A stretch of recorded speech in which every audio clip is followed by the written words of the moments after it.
श्री गणेशाय नमः, श्री सरस्वत्यै नमः, श्री गुरुभ्यो नमः, श्री मातृपितृभ्यो नमः, श्री कुलदेवताभ्यो नमः, ओम श्री परमात्मने नमः.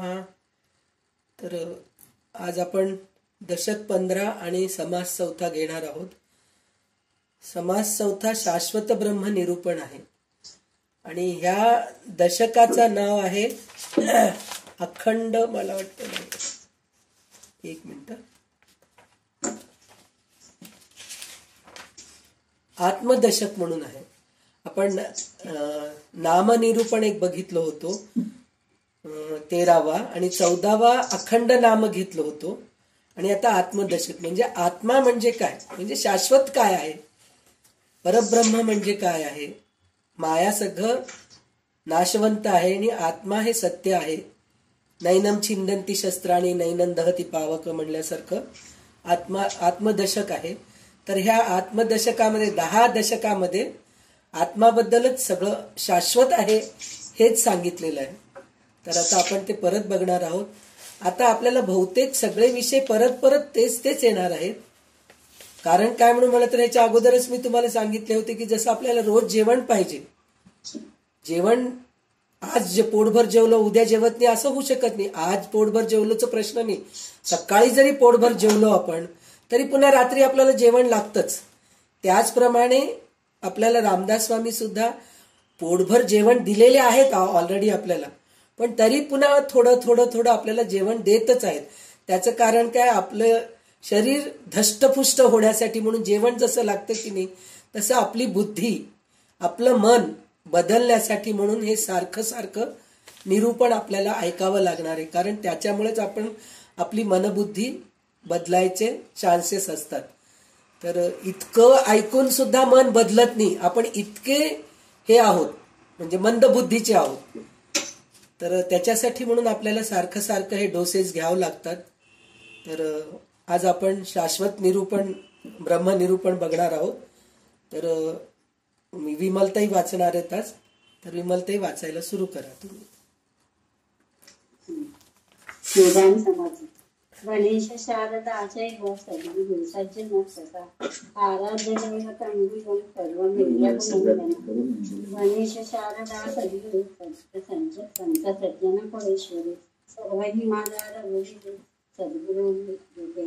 माझे आराध्य दैवत परम गुह्य गुह्यातीत गुह्यपणाचे मात न चले जुळते रोजात मग वंशजो क्षिती जगे संबोधयन सज्जना ग्रंथयोरचयंस पुण्यजनकं श्रीदासबोधाभिधं व्यक्तीच्या पठनेन सर्वविदुषां प्रान्तापहारी सदा सोऽयं मुक्तिकरक्षितो विजयते श्रीरामदासो गुरु.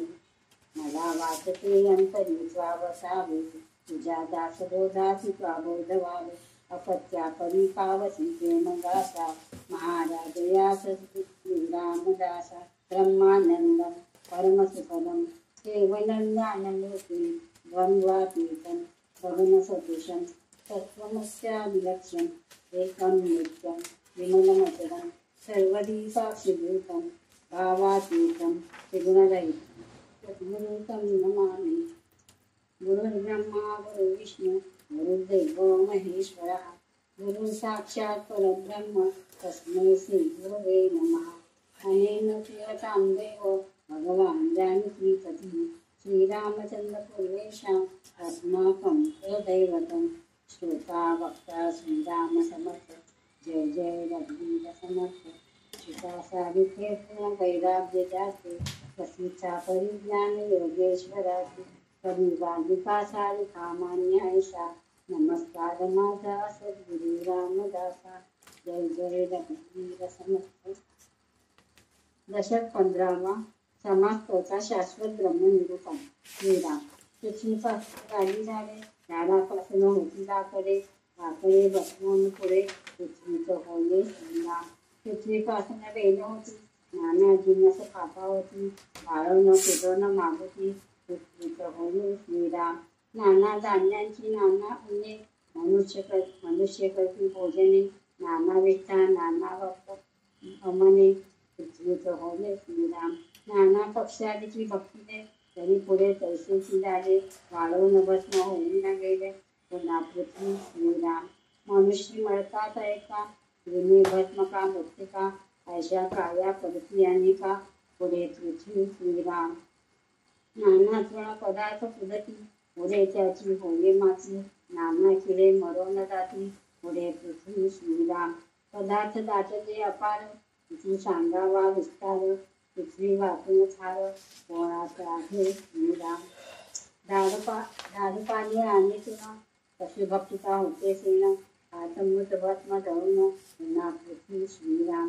प्रत्येक स्थिती संवादते, तेथे पृथ्वी मिळवून जाते, विचित्र होते आणि जाते, पुन्हा पृथ्वी श्रीराम. नाना बीजांच्या राशी विरघवून लागती गगनाशी, पुढे शेवटी पृथ्वीची मिळवून जाती श्रीराम. लोकनाना जातो पुरती, बहुता दिवसा होय माती, स्वर्ण पाषाणाची गती, पैसीच आहे श्रीराम. मातीचे होते स्वर्ण आणि मृत्तिकेचे होती पाषाण, महाअग्निसंगे भस्मोन पृथ्वीचं होय श्रीराम. सुवर्णाचे जर होते, जरस्वेवती तुटून जाते, जसं होणे विठुळाचे, पुन्हा पृथ्वी श्रीराम. पृथ्वीपासून धातून पद्धती, अग्निसंगे रस होती, या रसाची भोज जलती, कठीण श्रीराम. नाना जळाशी बंदी कुठे, तेथे पृथ्वीचे रूप प्रगते, दिवसेंदिवस जळाते, पुढे पृथ्वी श्रीराम. पत्रे पुष्पे फळे देती, नाना जीव खाऊन न जाती, हे जीव मरता जगती, नेमस्त होईल श्रीराम. विचुका काही झाला अकाल, विचुकाचा पृथ्वीचा आधार, होती जाती प्राणी मात्र, शेवट पृथ्वी श्रीराम. हे किती म्हणून सांगावे, दिव्याचे अव्यची जाणावे, आंगणी भागणीचे समजावे, मोडते श्रीराम. पापाळून पृथ्वी राही, पुन्हा आपलीच विराही, अग्नियोग्य भस्म झाली, म्हणून या श्रीराम. आसदाले तेजापासून, पुढे तेजे घेतले सुखनी, ते तेजे झाले वायूचिनी, पुढे वायू धरती श्रीराम. वायू गगनी निर्माण झाला, पुढे गगनीचा विराला, असे खांदणी बांधणीला, बरे पहा श्रीराम. जे जे जेथे निर्माण होते, ते तेथे लया जाते, जणू पंचभूते नाश पावती श्रीराम. भूत म्हणजे निर्माण झाले, पुन्हा मागोपेरी मारे, पुढे शाश्वत उरणे, परब्रह्म ते श्रीराम. ते परब्रह्म तो कळेना, तो जन्म मृत्यू सुटेना, चत्वार खाणी जीवन नाना होणी घडे श्रीराम.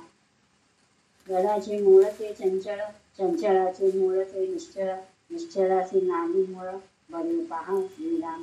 पूर्व पक्ष म्हणजे झाले, सिद्धांत म्हणजे हिमालय, पक्षातीत जे संचले, परब्रह्म ते श्रीराम. हे प्रचितीने जाणावे, विचारे खुणेशी बाणावे, विचारे वेण सेनावे, त्याची मूर्खपणे श्रीराम. ज्ञानी भिडेने दडपणा, निश्चळ परब्रह्म कैसे चाला, उगाच कैसो कल्पना, मायेमध्ये श्रीराम. माया निशेष दाखवली, पुढे चिती कैसी उरली, विचक्षणे निवडली, पाहिजे स्थळे श्रीराम. निषेध मायाचे निवेशन, होता आत्मनिवेदन, वाचांश नाही विज्ञान, कैसे जाणारे श्रीराम. लोकांची बोली तो लागला, तो अभिमानेच बुडाला, या करणे सत्य आला, पाहिलेच पहावे श्रीराम. केसी दास बोले, शिष्य संवादे, शाश्वत ब्रह्म हे नाम समाप्त संपन्न श्रीराम.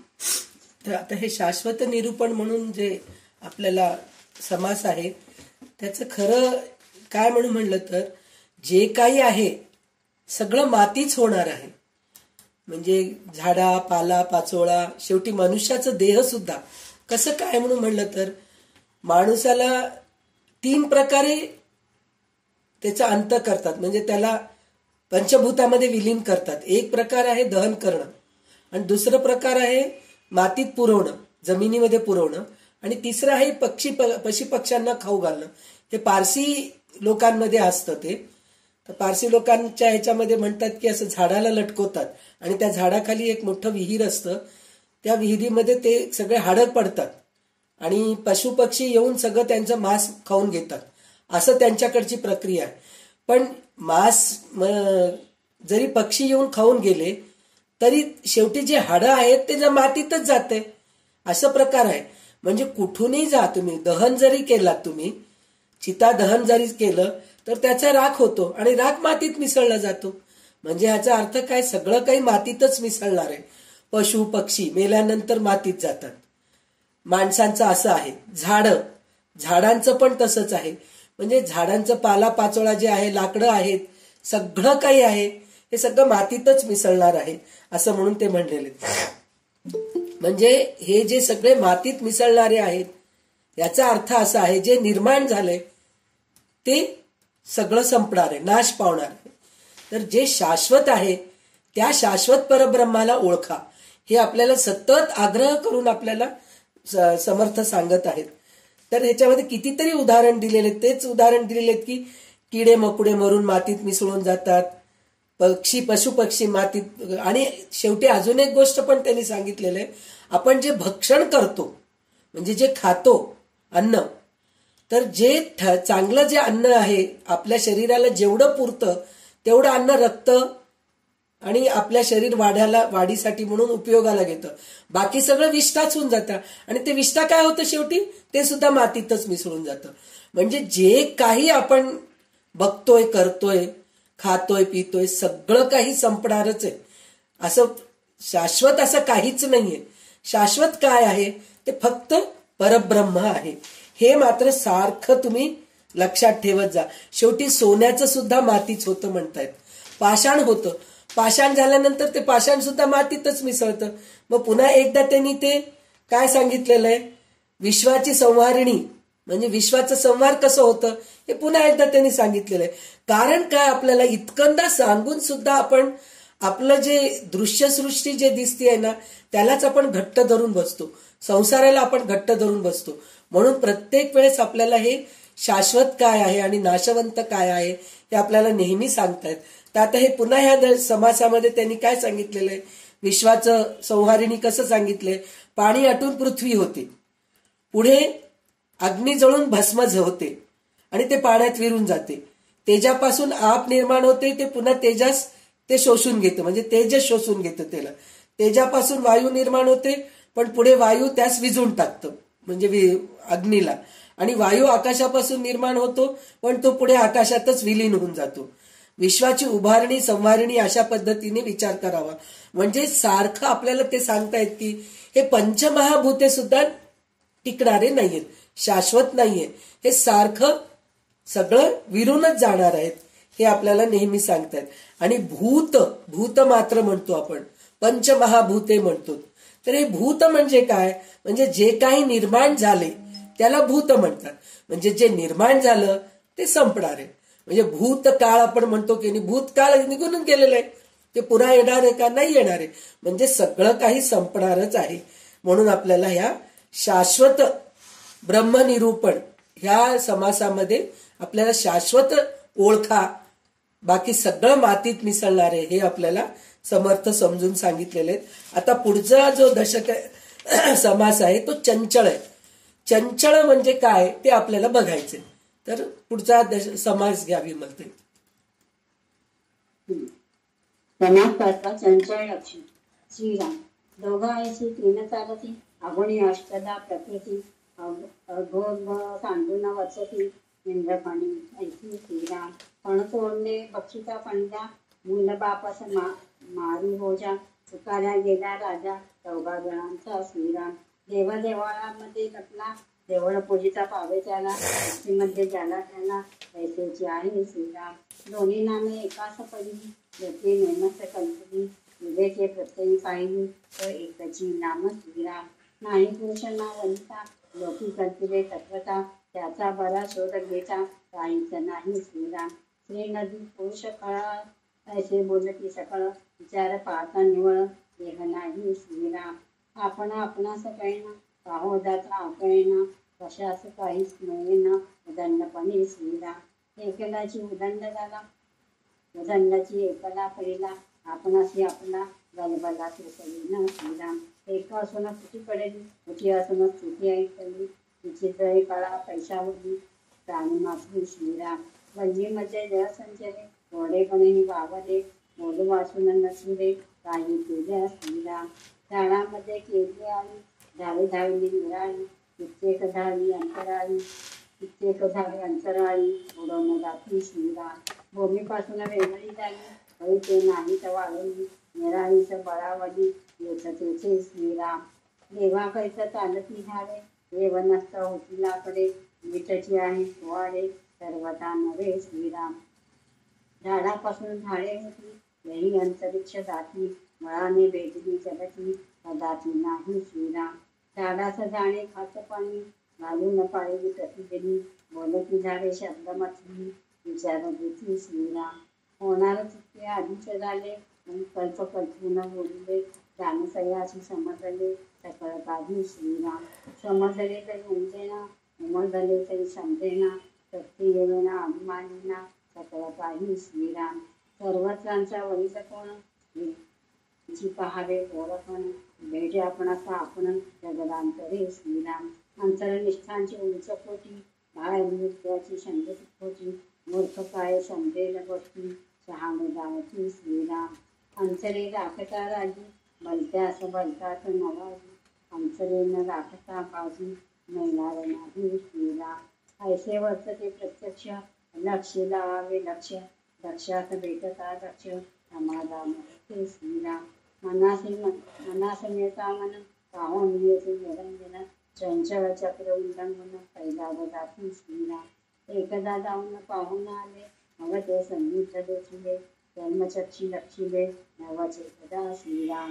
नाना शरीर चंचळ अखंड काही चळवळ परब्रह्म ते निश्चळ सर्वांठाई श्रीराम. चंचल धावे एकीकडे व सपडे दुसरेकडे चंचळ पुरे सर्वांकडे भेटो घडे ना श्रीराम. चंचळ चंचळास पुरे ना आवगे चंचळ विवरेना निश्चळ अपाळ अभिमाना पैसे येते श्रीराम. लग्न चालली हवावे पैसे पावेल पार चढवी जातीमध्येच विधावे जातामध्येच विधावे हा स्वभावची तिचा श्रीराम. मनोधर्म एक देशी पैसा आपैल वस्तुशी निर्गुण सांगून अपेशी सर्व ब्रह्म म्हणे श्रीराम. नाही सारा सार विचार तेथे अवघा अंतकार अरे सांगून खोटे पोर मेहनत देते श्रीराम. ब्रह्मांडाचे महाकारण तेथून हे पंचीकरण महावाक्याचे निवर्ण ते बळवते श्रीराम. महत्त्व महत्त्व तोची जाणावा भगवंत उपासना हे समाप्त येथून झाली श्रीराम. कर्म उपासना आणि ज्ञान एकांत वेद हे प्रमाण ज्ञानाचे होते विज्ञान परब्रह्मी श्रीराम. श्री दासबोधे गुरु शिष्य संवादे चंचल लक्षण निरूपण नाम समाप्त सातवा संपन्न श्रीराम. तर आता इथं चंचळ म्हणून सांगितलेलं आहे. चंचळ म्हणजे काय? सगळं काही अचळ आणि चंचळ. अचळ म्हणजे स्थिर असलेलं शाश्वत असलेलं नाशवंत नसलेलं असं असतं अचळ म्हणजे. चंचळ म्हणजे आपली वृत्ती चंचळ आहे आणि सगळं काही चंचळच आहे. जे आपल्या दृश्यसृष्टी दिसतंय ऐकेने ते सगळं काही चंचळच आहे. म्हणजे चंचळ म्हणजे चलनच असलेलं. आपलं शरीर सुद्धा चंचळच आहे ते चंचळ आहे म्हणूनच चलन आहे म्हणूनच आपण टिकून आहोत. जर आपल्या शरीरामध्ये जर चलन राहिलं नाही आपण निस्तेज पडून राहिलो तर गेल्यातच मानलं जातं. कोमामध्ये जसं जातो की नाही मग तर जायचंच वाट बघत असतो आपण. कोम्यामध्ये जर माणूस गेला तर म्हणतो बाबा केव्हा एकदा उगीच ते शरीर पडलेलं आहे नुसतं श्वासोश्वास चालू आहे बाकी काही चलनच नाहीये त्या माणसाच्या शरीरात मग तो राहून उपयोगच काय. म्हणजे असं म्हणजे चंचळ हे राहतच पण तरी सुद्धा चंचळ जरी राहिलं तरी स्फूर्ती म्हणजे अचळ राहायचं म्हणजे माणूस अचल राहायला पाहिजे म्हणजे बुद्धी स्थिर ठेवायला पाहिजे. चंचळ वृत्ती नसता स्थिर बुद्धीनी राहिलं तर ते उच्च कोटीचं म्हणल्यासारखं. म्हणजे शांतता ध्यान धारणा जे करतो की नाही आपण डोळे मिटून बसतो आपल्याला सगळं काही माहीत असतं. म्हणजे आपल्या शरीरामध्ये सगळं काही छान चाललेलं असतं. म्हणजे आपण पाहिजे तर ते ध्यानधारणा सोडून आपण पुन्हा कामाला लागू शकतो. असं अस्थिरता पाहिजे स्थिरता पाहिजे. ध्यानधारणा जे करतो ते स्थिरता कामाचं आहे. बाकीचं जे चंचलपण आहे आणि अस्थिर नाही माणूस अस्थिर झाला, चालत नाहीये, त्याचा काही उपयोग नाहीये. पण ध्यानधारणाचं जे स्थिरता आहे ते खरं कामाचं आहे, हे आपल्याला समजून घ्यायला पाहिजे. तर चंचल लक्षण म्हणून जे सांगितलेले आहेत की नाही, तर चंचल हेच असतं. तर चंचल काय काय आहेत, म्हणजे हे अष्टधा प्रकृती चंचलच आहे. म्हणजे पंचमहाभूते, 3 गुण, हे सगळं चंचलच आहे. आणि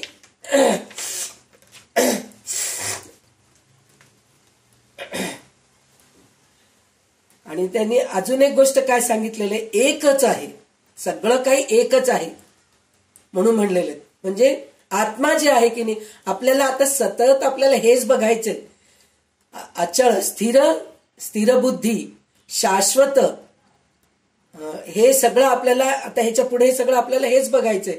तर एकच काय आहे, तर ते आत्मा आहे म्हणून सांगितलेलं आहे. तर त्याचा आपल्याला एक श्लोक असा आहे की पूर्णमदम पूर्णमिदम पूर्णात् पूर्णमुदच्यते पूर्णस्य पूर्णमादाय पूर्णमेवावशिष्यते म्हणून जे आपल्याला एक श्लोक आहे. तर त्याचं एक आपल्याला कुठलं म्हणजे सहाव्या ओवीमध्ये असं आहे की पाणी मुळात एकच आहे, पण निरनिराळ्या वेलीमध्ये व झाड्यामध्ये ते प्रकट होते. त्याप्रमाणे अंतरात्मा एकच आहे, निरनिराळ्या जीवामधून ते व्यक्त होतो. तर एक पूर्ण जे आहे ते एकच आहे, पण त्याच्याकडून आपल्याला सगळं काही मिळत राहतं. इथं झाडाचं आणि पाण्याचं त्यांनी उदाहरण दिलं. तर ह्याच्या अगोदर मी पण एक उदाहरण दिले होते की संध्या एकच आहे, संध्या म्हणणारी एकच आहे, पण संध्याचे रूप अनेक आहेत. रूप अनेक आहे म्हणजे नाक वेगळं, प्रत्येक रूपामध्ये संध्या वेगळी दिसते अशी नाहीये. संध्याचं नाक एका ठिकाणी सरळ दिसतंय, एका ठिकाणी नक्ट दिसतंय, एका ठिकाणी दात मोठे दिसत आहेत, एका ठिकाणी लहान दिसत आहेत, डोळ्यात तिरळीच दिसते, असं म्हणत नाहीये. पण रूप अनेक आहे म्हणून म्हणत, तर तिचे व्यक्तिमत्व वेगवेगळं आहे. म्हणजे एकाला ती आई आहे, एकाला सासू आहे, एकाला मुलगी आहे, एकाला बहीण आहे, एकाला मामी आहे, एकाला मावशी आहे. असे जे रूप आहेत तसे हे आत्मा पण तसंच आहे. आत्मा एकच आहे, पण तो कधी माणसांमध्ये, कधी प्राण्यांमध्ये, कधी पक्ष्यांमध्ये, कधी झाडांमध्ये, कधी फुलांमध्ये, कधी फळांमध्ये, म्हणजे प्रत्येकामध्ये ते आत्मा आहे. हे आपल्याला इथं परत एकदा आपल्याला सांगितलेलं आहे तिथं. त्याच्यानंतर हे संबंध विश्व तर निर्माण होऊन गेलेच आहे. विचारवंत त्याच्या निर्मितीविषयी अनेक कल्पना करतात. खरे म्हणजे सर्वाचे मूळ अंतरात्मा आहे, त्याची ओळख करून घ्यावी. म्हणजे आपण हे जे विश्व दिसतंय त्याचं आपण म्हणतो बी लावलोत. कोणची बी लावलोत आपण? चिंचाची बी लावलोत. चिंचाची बी लावल्यामुळे चिंचाचं झाड आलं. आंब्याचं बी लावल्यानंतर चिंचाचं झाड येतं का? नाही येत. तर चिंचाची बी लावलं म्हणून चिंचाचं झाड लागलं, तर हे झाड असं निर्माण झालं. मग पाषाण बघतो आपण, दगडाची मूर्ती बघतो, हे दगडाची मूर्ती आहे. तर हे एक शिल्पकारांनी तयार केलेलं आहे, पण हे पाषाणच आहे, हे आपल्याला कळून घ्यायला पाहिजे. पाणी आहे, पाण्याचे रंग वेगवेगळे झालेत. म्हणजे आपण पाण्यामध्ये जर लिंबाचं रस घातलो तर ते पाणी आपल्याला आंबट लागतं, साखर घातलो तर गोड लागतं, औषधाबरोबर घेतलं तर पाणी कडू लागतं. हे असं सगळं पाण्याचे रूप आहेत, पण पाणी एकच आहे. हे जे एकच आहे ह्याला आपण लक्षात ठेवायला पाहिजे. म्हणजे शाश्वत काय आहे हे सारखं आपण लक्षात ठेवायला पाहिजे. बरं, हे आपण पाणी, माती, दगड हे सगळं बघतोय, पण ह्याची सगळ्याची निर्मिती कोण केली आहे? ती परब्रह्माने केली आहे. तर त्या परब्रह्माला आपण ओळखायला पाहिजे. आणि सगळ्यात महत्वाचं म्हणजे आपण जेव्हा पृथ्वीवर आलो, लहान होतो तर आपल्याला काही कळत नव्हतं. त्यावेळेस लहानपण खेळण्यामध्ये गेलं, आपलं खेळण्यामध्ये, अभ्यासामध्ये, खाण्यापिण्यामध्ये गेलं. मग तरुणपण आलं आपल्याला, तरुणपण आलं मग ते जिम्मेदारीमध्ये गेलं आपलं पूर्ण. नवऱ्याला बघा, मुलाबाळांना बघा, सासू सासऱ्यांना बघा, नोकरी बघा, घर बघा, हे सगळ्या जिम्मेदारीमध्ये गेलं. म्हातारपण आलं आता आपल्याला. आता म्हातारपण दुखण्यामध्ये जाते आपलं. हे दुखतंय, ते दुखतंय, असं होतंय, तसं होतंय, माझ्याकडे कोणी लक्ष देत नाही. ह्याच्यामध्ये गेल्यापेक्षा मी पृथ्वीवर आले. कशासाठी आले? तर काहीतरी कार्य करण्यासाठी मला भगवंत पाठवलेले. तर काय कार्य करायला पाठवलंय हे आपण शोधून काढायला पाहिजे. आणि ते कार्य जरी आपण नाही करू शकलो तर असल्या ठिकाणी, म्हणजे आपलं शरीरच काम करायला पाहिजे असं नाहीये, पण आपण मनाने सगळ्यांशी एक व्हायला पाहिजे. म्हणजे काय, सगळ्यांशी चांगलं राहायला पाहिजे, सगळ्यांबरोबर मिळून मिसळून राहायला पाहिजे, सगळ्यांशी गोड बोलायला पाहिजे. प्रत्येकाला असं वाटायला पाहिजे की हिचा सहवास मला लाभायला पाहिजे, बरं का, ही आली तर मला बरं वाटतं, तिच्या सहवासात मी राहते, तिला भेटते मी, ती सारखं माझ्या सोबत राहिलं तर मला आवडते. अशा प्रकारचा आपला स्वभाव आपण बनवून घ्यायला पाहिजे, हे आपल्याला सांगितलंय. तर हे कशामुळे होतं? चंचलपणा निघून गेल्यानंतर स्थिरता आपल्यामध्ये येते. म्हणजे चंचलपणा म्हणजे काय, आपल्यालाच धड आपलं कळत नाहीये की काय करावं आणि काय करू नये, हेच आपल्याला कळत नाही, तर आपण दुसऱ्यांना काय समजून सांगणार. तर आपल्यामधलं चंचलपणा आपण काढून देऊन स्थिरता हे आपल्या बुद्धीमध्ये आणायला पाहिजे.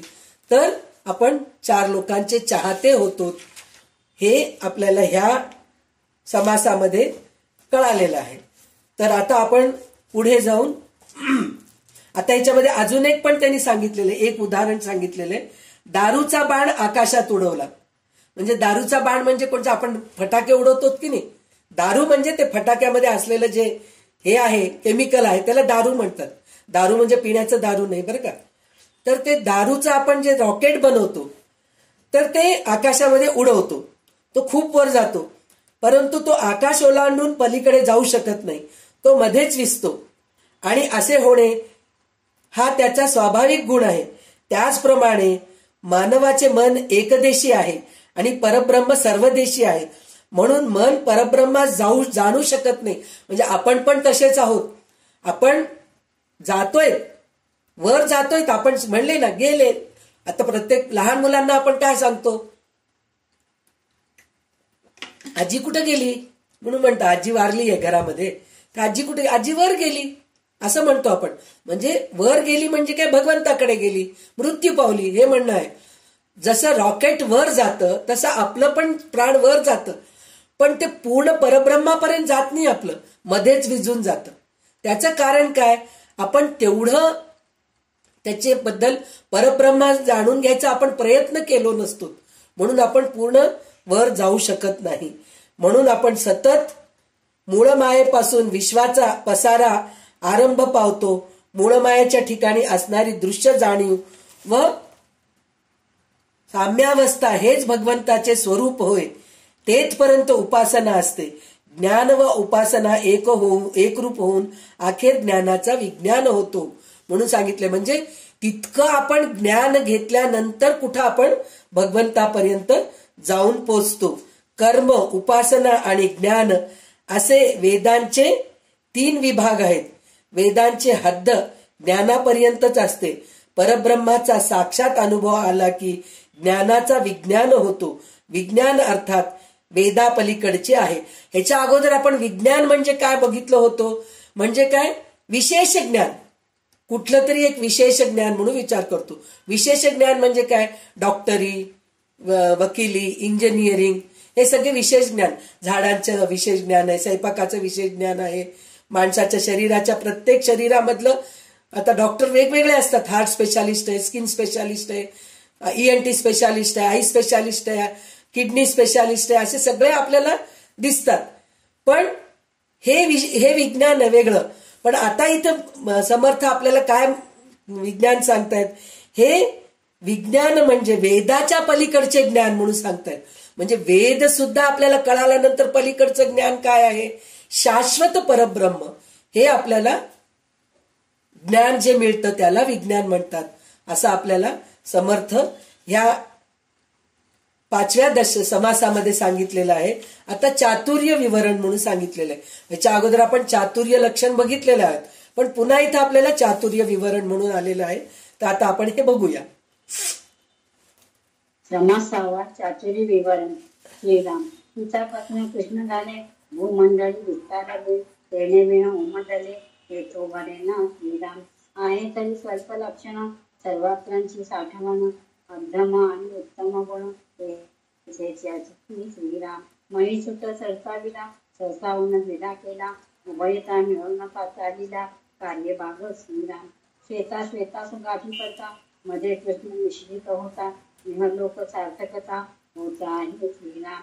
विवरता याचा विचार मूर्खत्वाची होय चतुर सद्य प्रचित साक्षात्कार परलोकीचा श्रीराम सकळास जे मान्य त्याची होत ते सामान्य सामान्याचे अनन्य होईलेच नाही श्रीराम उत्तम मध्यम कनिष्ठ रेखा अदृष्टीशी गुप्तरेखा चत्वार अनुभव सारिका होत नाही श्रीराम 14 पिढ्यांचे पवाडे सांगती ते शहाणेची वेडे ऐकत्यानी बडेची न घडे ऐसे पहावे श्रीराम रेखा तुझी कुठून जाते प्रत्यक्ष प्रत्यया येते डोळे झाकणी करावीते काय निमित्त श्रीराम बहुतांचे बोली लागले हे प्राणी अनुमानी बुडाले मुख्य निश्चय चुकले प्रत्ययाचा श्रीराम उदंडाचे उदंड ऐकावे परी ते प्रत्यय पहावे खरे खोटे निवडावे अंतर्यामी श्रीराम कोणाची नवे म्हणून समजावे अपाये उपाये प्रत्यय घ्यावा बहुत काय बोलवण्या श्रीराम माणूस एकांदा आणि कसे मान्य करावे सयाची येणे प्रकारे बहुतांचे अंतर राखावे श्रीराम अंतरी पिळ तेच वरचा तोची वाढणी बहुवता तरी मग शहाणा कैसा निवगून श्रीराम वेडे करावे शहाणे कैस जेणे श्राद्धवाने उभेत वादांग वाढविणे हे मूर्खपण श्रीराम मिळून जाऊन मिळवावे बळी घेऊन उठठावे काही जण करून निदावे केले कबळी श्रीराम दुसऱ्याचे चालणे चालावे दुसऱ्याचे बोलावे दुसऱ्याचे मनोगत जावे मिळवण्या श्रीराम एक दुसऱ्या काही चावली तो विकट काहीच न करी मानस वेवली अंतर तयाचे श्रीराम आधी अंतर आती द्यावे मग हळूहळू उगलावे नाना उपाय न्यावे तर लोकाशी श्रीराम हे करा असं एकांड मिळाला तेथे गणपलाची त्याला कळो होऊ का चातुर्याला ठाव कैसा श्रीराम उगीच कल्पी बडबड बळी करून दाखवणे हे अवघड परत सर्व चालणे जर कठीण आहे श्रीराम धके चपेटे सोसावे नीच शब्द चाहत जावे सत्तावन करावे आपुले होती श्रीराम प्रसंग जाणून बोलावे ज्ञानपण काहीच न घ्यावे लीनता धरून जावे तेथे श्रीराम में अथवा नगरे पावे घरांची घरे भिक्षा विषयी धान चोरे परिश्रम सोडावी श्रीराम बहुतेक आहे सई सापडे विचक्षण लोकी मिटून गडे बोले तर पैसता काहीच न घडे विवरणे श्रीराम सावधपणे सर्व जाणावे वर्तमान आधीच घ्यावे जाऊन ये तिकडे जावे वेले ते सहित श्रीराम नाना जिल्ह्यात पाठांतरे निवती सकाळांची अंतरे देहो न देता परोपकारी सीमा सांगावी श्रीराम कैसे दयास पाहिजे कैसे तयास दिजे मग तई मग श्रेष्ठची होईजे सकळा मान्य श्रीराम भूमंडी सकळास मान्य तो म्हणणे सामान्य कित्येक लोक अनन्य तया पुरुषात श्रीराम ऐशी चातुर्याची लक्षणे चातुर्य दिग्विजय करी मग तयास काय होणे जेच तेथे श्रीराम तिची श्री दासबोधे गुरु शिष्य संवादे चातुर्य विवरण नाम समास सावा संपन्न श्रीराम. तर इथे चातुर्य विवरण म्हणून जे सांगितलेलं आहे तर ह्याच्या अगोदर आपण बघितलेलं आहोत चातुर्य लक्षण बघितलेलं आहोत ते चातुर्य विवरण पण तेच आहे पण ह्याच्यामध्ये एक विशेष त्यांनी काय सांगितलेलं आहे की आता आपल्याला प्रिंटर्स आहेत टाईप करतो पुस्तकं मिळत आहेत हे सगळं आपल्याला उपलब्ध आहेत तर त्या काळात तसे नव्हते तर आपल्याला काय जे कळालं ते आपण स्वतः लिहावं आणि दुसऱ्यांना द्यावं हे त्या काळात होतं तर ते शाई कसं बनवतात हे सगळं ते ह्याच्यामध्ये दिलेलं आहे म्हणजे पिवळा दिवा असतो दिवा पिवळा दिसतो की नाही आपल्याला तर त्या दिव्यानेच काजळ तयार होते आणि त्या काजळाचंच जे पावडर असतं म्हणजे जे काळं खत तयार होतं की नाही त्याच्याने शाई बनवायचे आणि ते बोरूच्या काड्या असतात की नाही त्याच्याने ते दाऊत म्हणल्यासारखं करून ते कागदावर लिहायचे असं त्या काळामध्ये ते पद्धत होतं तर ते हे सगळं तुम्ही करा हे ह्याच्यामध्ये सांगितलेलं आहे त्यांनी की ह्या शाईने सगळं लिहायचं आणि काय चांगलं आहे ते लिहायचं आणि 4 लोकांना ते दाखवायचं म्हणजे चतुर माणूस जो असतो की नाही तो एकटा चतुर राहत नाही शहाणा जो असतो तो एकटा शहाणा असतो तो काय बाबा शहाणा आहे आपण म्हणतो की नाही तो काय शाणा, कुचकट बोलण्यामध्ये आपण म्हणतो की नाही, त्याला काय बाबा तो खूप शहाणा आहे असं म्हणतो. म्हणजे शहाणा काय असतो, तो स्वतः एकटा शहाणा असतो. पण चतुर माणूस जो असतो की नाही, तो स्वतः शहाणा असतो आणि 4 लोकांना शहाणा बनवतो. म्हणजे काय, 4 लोकांना शिकवतो, 4 लोकांना समजून सांगतो, काय करायचं ते सांगतो. आणि त्याच्यामध्ये त्यांनी काय सांगितलंय, बोलणं चांगलं राहायला पाहिजे. म्हणजे समोरच्या माणसाचं ऐकायला पाहिजे. त्यांनी मुख्य एक सांगितलं, एखादा माणूस हेकट आहे आणि कम अक्कल आहे, म्हणजे अक्कल नाहीये त्याला, थोडे विचित्र असतात थोडे लोक, तरी प्रसंगानुसार त्याचे म्हणणे ऐकावं, त्याप्रमाणे करावं, अशा रीतीने पुष्कळांचे मन सांभाळावं. म्हणजे काय, आपल्याला मी प्रत्येक वेळेस म्हणते, भगवंतांनी आपल्याला 1 मुख दिलेलं आहे आणि 2 कान दिलेले, तर जास्त ऐकावं आणि कमी बोलावं हे आपल्याला कळायला पाहिजे. पण आपण ते फार कमी करतो, जास्त बोलतो आणि कमी ऐकतो. म्हणजे ऐकण्याचं आपली वृत्तीच नाहीये. तुझ्यापेक्षा मी शहाणी आहे हे दाखवण्यासाठी तुम्ही काहीतरी सांगू लागलात मला, ते न ऐकता मीच किती शहाणी आहे हे व्यक्त करून दाखवायचं माझी वृत्ती असती. म्हणजे ही वृत्ती नकोय. तर चतुर माणूस तसा नसतो हे म्हणून सांगितलेलं आहे. आणि धक्के चपेटे म्हणजे समोरचा माणूस वाईट बोलला तरी ते सहन करावं, ऐकून घ्यावं. नंतर त्या माणसालाच पश्चाताप होतो, नंतर तो आपला होता, अरे माझं चुकलं, मी असं बोलायचं नव्हतं, तुम्हीच बरोबर होतात, असं काय मी चुकून तुमच्या बरोबर वादविवाद केलो असं म्हणून तो आपलासा होतो. पण चतुर माणूस कसा असतो, ऐकून घेतो, बोलू दे, त्याला काय. आत्ताच परवा एक व्हॉट्सअपवर ते एक मेसेज आला होता, तर त्याच्यामध्ये काय सांगितलेलं होतं, तर एक ऑटोवाल्याच्या बरोबर एक माणूस बसलेला आहे, ऑटोमध्ये, रिक्षामध्ये बसलेला आहे. तर त्या रिक्षावाल्याला कोणीतरी कारवाला येऊन रॉंग साईडनी येऊन त्याला धक्का मारलं तर, आणि धक्का मारतो आणि ह्या रिक्षावाल्यालाच वाटेल तसं बोलतो, वेडं वाकडं काहीतरी बोलतो. तर हा रिक्षावाला काय करतो, सॉरी म्हणतो, सॉरी म्हणून निघून जातो, पुढे निघून. तर रिक्षामध्ये बसलेला माणूस म्हणतो, तुझी काही चुकीच नाहीये, त्या कारवाल्याची चुकी होती आणि तू त्याला सॉरी म्हणलास आणि तो निघून गेला आणि आपणही निघून गेलो, का तू त्याला भांडला नाहीस त्याच्याशी, तुझी चुकी आहे म्हणून तू का म्हणला नाहीस. तर तो रिक्षावाला इतका छान उत्तर दिला, काही लोक म्हणे जे कचरा आहे ना ते डोक्यावर घेऊन फिरतात म्हणे. म्हणजे जसं कचऱ्याची गाडी जात असते की नाही, आपल्या घरचे सगळे कचरा घेऊन जातात, तर जाताना ते उडत जातं, कुठल्याही गाडीवर जात राहतं, ते थोडं थोडं कचरा उडत जातं ते. त्याचप्रमाणे काही लोक सुद्धा डोक्यामध्ये कचरा भरून घेऊन जात राहतात म्हणे. मग ते कोणाच्या तरी एकाच्या डोक्यावर ते कचरा फेकायचा प्रयत्न करतात. तर जर ते कचरा आपल्या डोक्यात फेकायचा प्रयत्न करू लागले तर आपण ते फेकून घ्यायचं नाही. जर त्यांचं कचरा जर आपल्या डोक्यामध्ये भरून घेतलो तर आपणही वेड्यासारखं वागतो, तर ते कचरा झटकून द्यायचा. आपण सॉरी म्हणण्यामध्ये काय नुकसान आहे, काही फरक पडत नाही. तर सॉरी म्हणणं म्हणजे एक रिक्षावाल्याला हे कळतंय, आपल्याला हे कळत नाही. आपण सतत अहंकार आहे आपल्यामध्ये, आपण सतत मी किती शहाणी आहे, मी किती बरोबर आहे, हेच वाद घालत बसतो आपण. तर हो बाबा तू शहाणी आहेस, जाऊ दे, काय फरक पडणार आहे म्हणून असं जर सोडून दिलं तर चालतं ना. पण नाही, आपण तसं करत नाही. तर तसं करायला पाहिजे. म्हणजे हे चातुर्याचे लक्षणं आहेत म्हणून सांगितलेत त्यांनी. आणि त्यांनी अजून एक गोष्ट सांगितली, भिक्षा मागून. म्हणजे त्या काळात भिक्षा मागत होते ना, सगळ्यांच्या घरोघरी जाऊन भिक्षा मागणं म्हणजे काय, स्वतःच्या पोटासाठी म्हणून नाही, समाज कल्याणासाठी म्हणून भिक्षा मागत होते. तर जर भिक्षा मागत आपण गेलो तर प्रत्येकाच्या घरात जसं जाऊन आपण भिक्षा मागतो की नाही, त्या माणसांची वृत्ती आपल्याला कळते आणि त्यात चांगलं काय आहे ते आपण घेऊ शकतो. म्हणून भिक्षा मागत आपण हे करावं म्हणून सांगितलेलं आहे.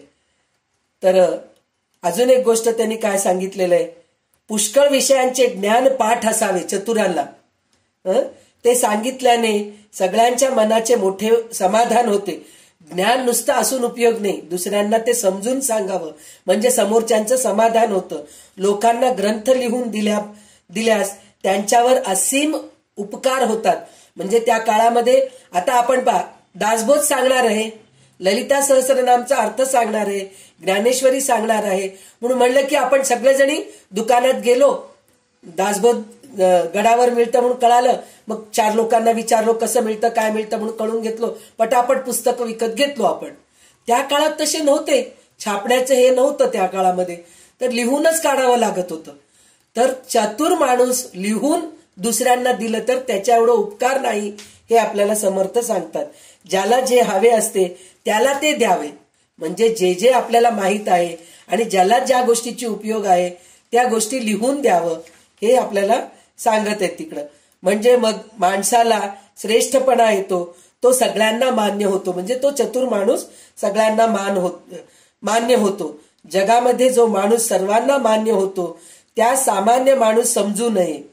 समाजातील पुष्कळ लोक त्याच्याशी अत्यंत एकनिष्ठ होतात. चातुर्याची लक्षणेही असतात. माणसाने चातुर्याने दिग्विजय करावा, मग त्यास कोठेही कमी पडत नाही.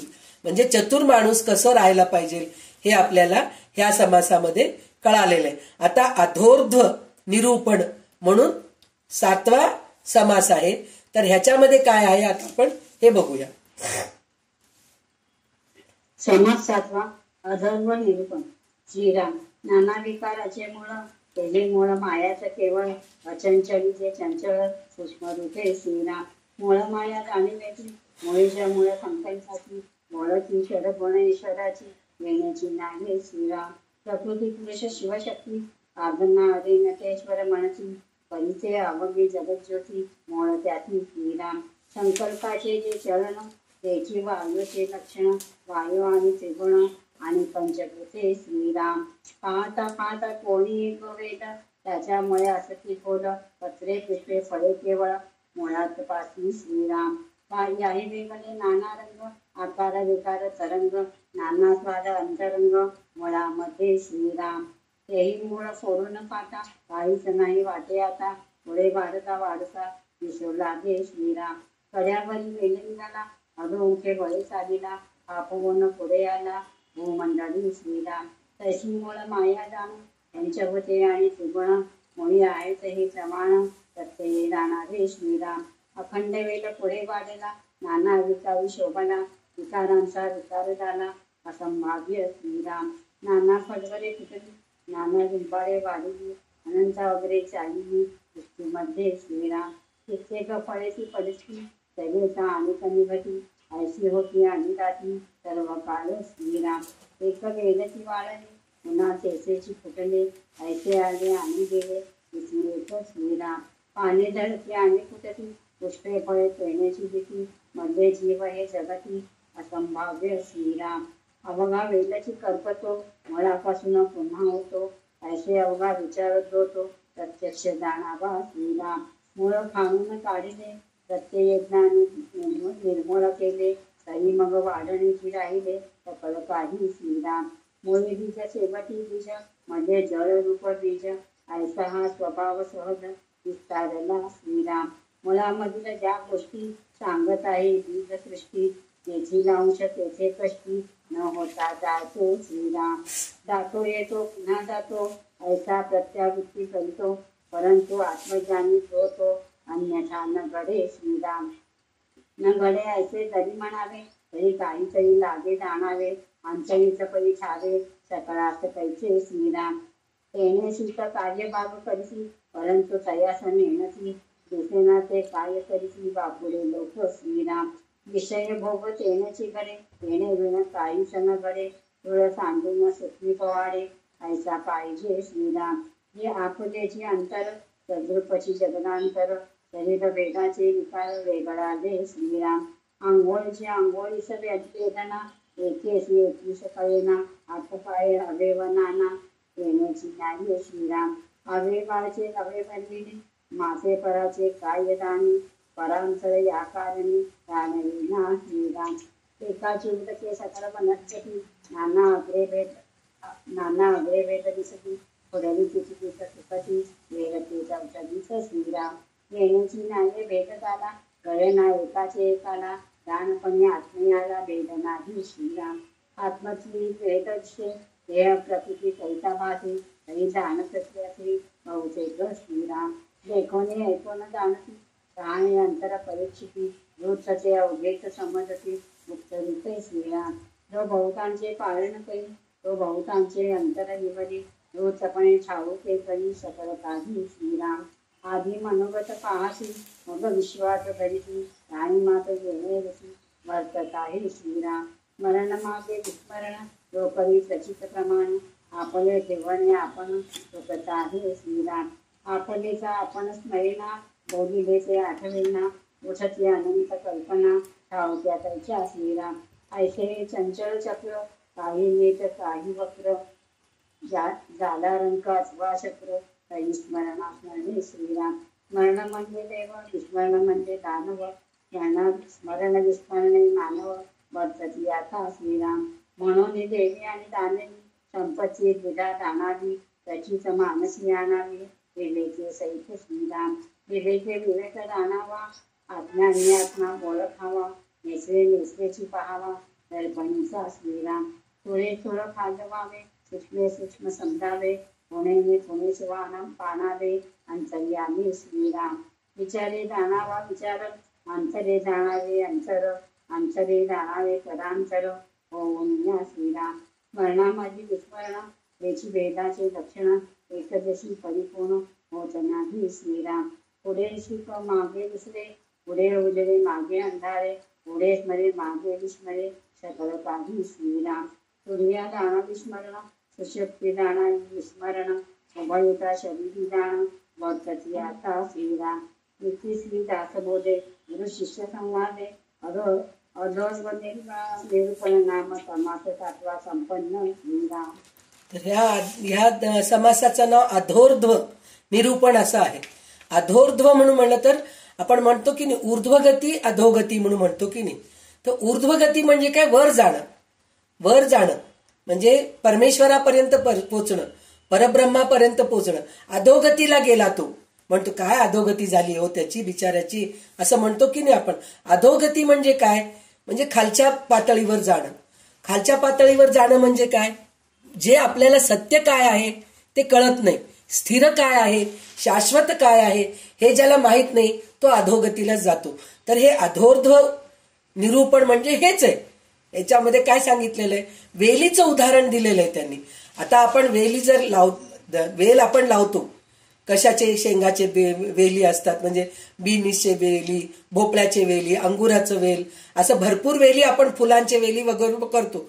पण आपण त्या वेलीला आपण दोरा बांधून वर जाण्यासाठी आपण हे करतोय. तर खरं जंगलामध्ये जे वेली असतात त्याला कोण सहारा देतं काही देत नाही. ते जमिनीवरच पसरत जातं डोंगराच्या पायथ्याशीच पसरत जातं खालीच जात राहतं ते म्हणजे अधोर्ध्व दिशेने जात राहतं. आणि त्याच्यामध्ये त्यांनी काय सांगितलेलं आहे ह्या वेली काय होतात वाळून जातात पण पुन्हा त्याला पालवी फुटते पुन्हा झाड होतं. अशी कितीतरी वेली असतात. तुम्ही बघा आपण ह्याचे तोंडलीचं वेल लावतो हे सगळं लावलेलं काय होतं काही काळानंतर त्याचे फळं सगळं येऊन गेल्यानंतर परत ते वाळून जातं. पण थोड्या दिवसानंतर त्याचे सगळे पानं सगळं निघून गेलं तर पुन्हा ते वेल तयार होतं लावावं लागत नाही त्याला असं वेली असतात. तर हे अधोगती सुद्धा तशीच आहे. म्हणजे आपली बुद्धी जर चांगलं जर आपण करत गेलो तर आपण ऊर्ध्वगतीला जात राहतो. आपल्याला वाटतं की मी सगळं चांगलं करतेय म्हणून ते वेल हे होऊन गेलंय म्हणजे आपलं जे बुद्धी आहे ते चांगलं झालं असं आपल्याला वाटतं. पण काही वेळेस काय होऊन जातं पुन्हा आपण वेड्यासारखं वागायला लागतो. म्हणजे बुद्धी आपली भ्रष्ट होते. चांगलं शिकलेले असतो सगळं काही असतं पण आपले जे क्रोध 6 विकार जे आहेत की नाही काम क्रोध लोभ मोद मद मत्सर म्हणून जे आहेत की नाही ते वर आलं की पुन्हा आपली बुद्धी भ्रष्ट होते. त्याचप्रमाणे म्हणजे आपली जे अधोगतीला जायची जी वृत्ती आहे ते पुन्हा ताजीतवानी होते. म्हणजे वेल पुन्हा चांगलं होतं. पण ते वेलाचं मूळच उपटून काढून फेकून दिलो आपण तर पुन्हा त्याला हे नसतं पालवी फुटत नाही. त्याचप्रमाणे आपल्यामधलं जे विकार आहेत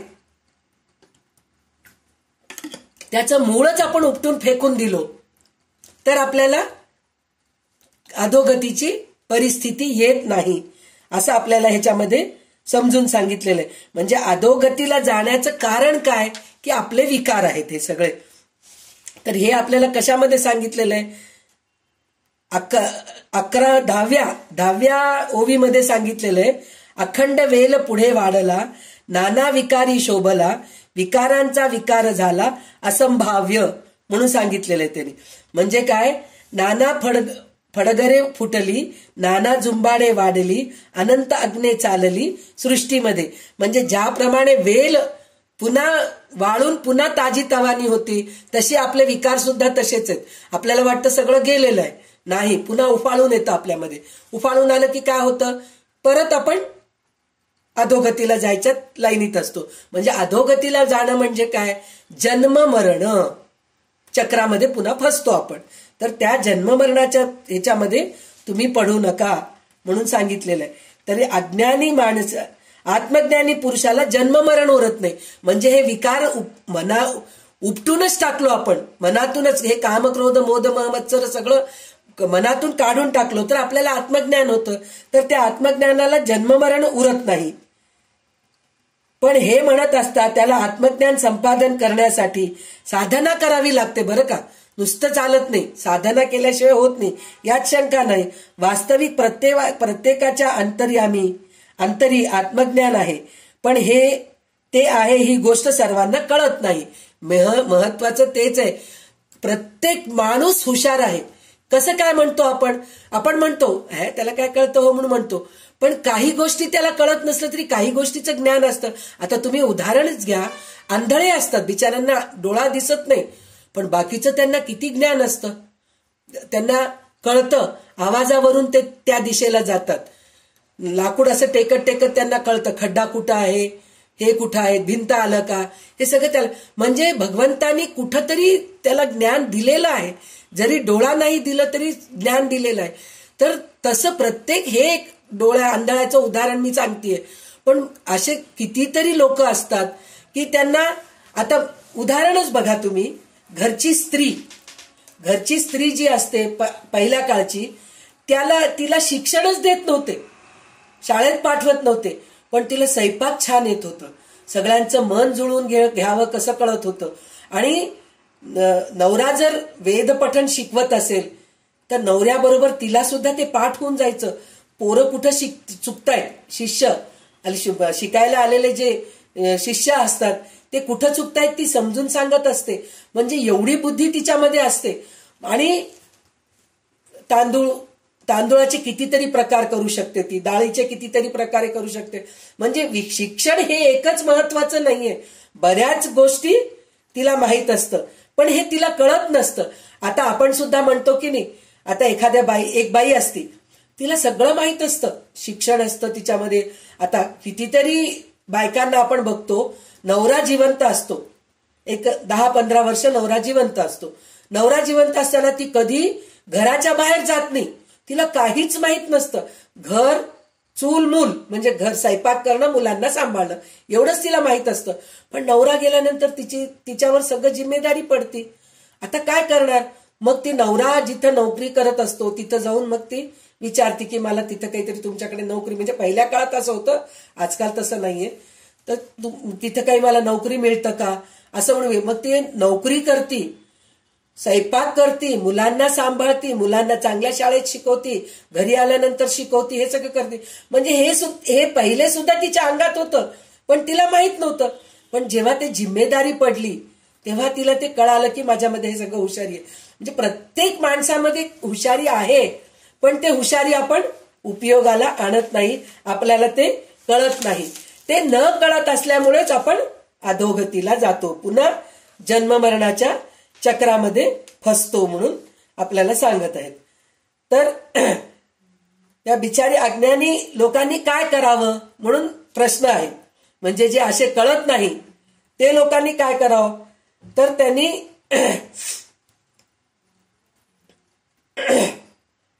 स्थूलाचा त्याग करावा. स्थूलाचा त्याग करावा म्हणजे जे दृश्यसृष्टी आहे त्या गोष्टीचं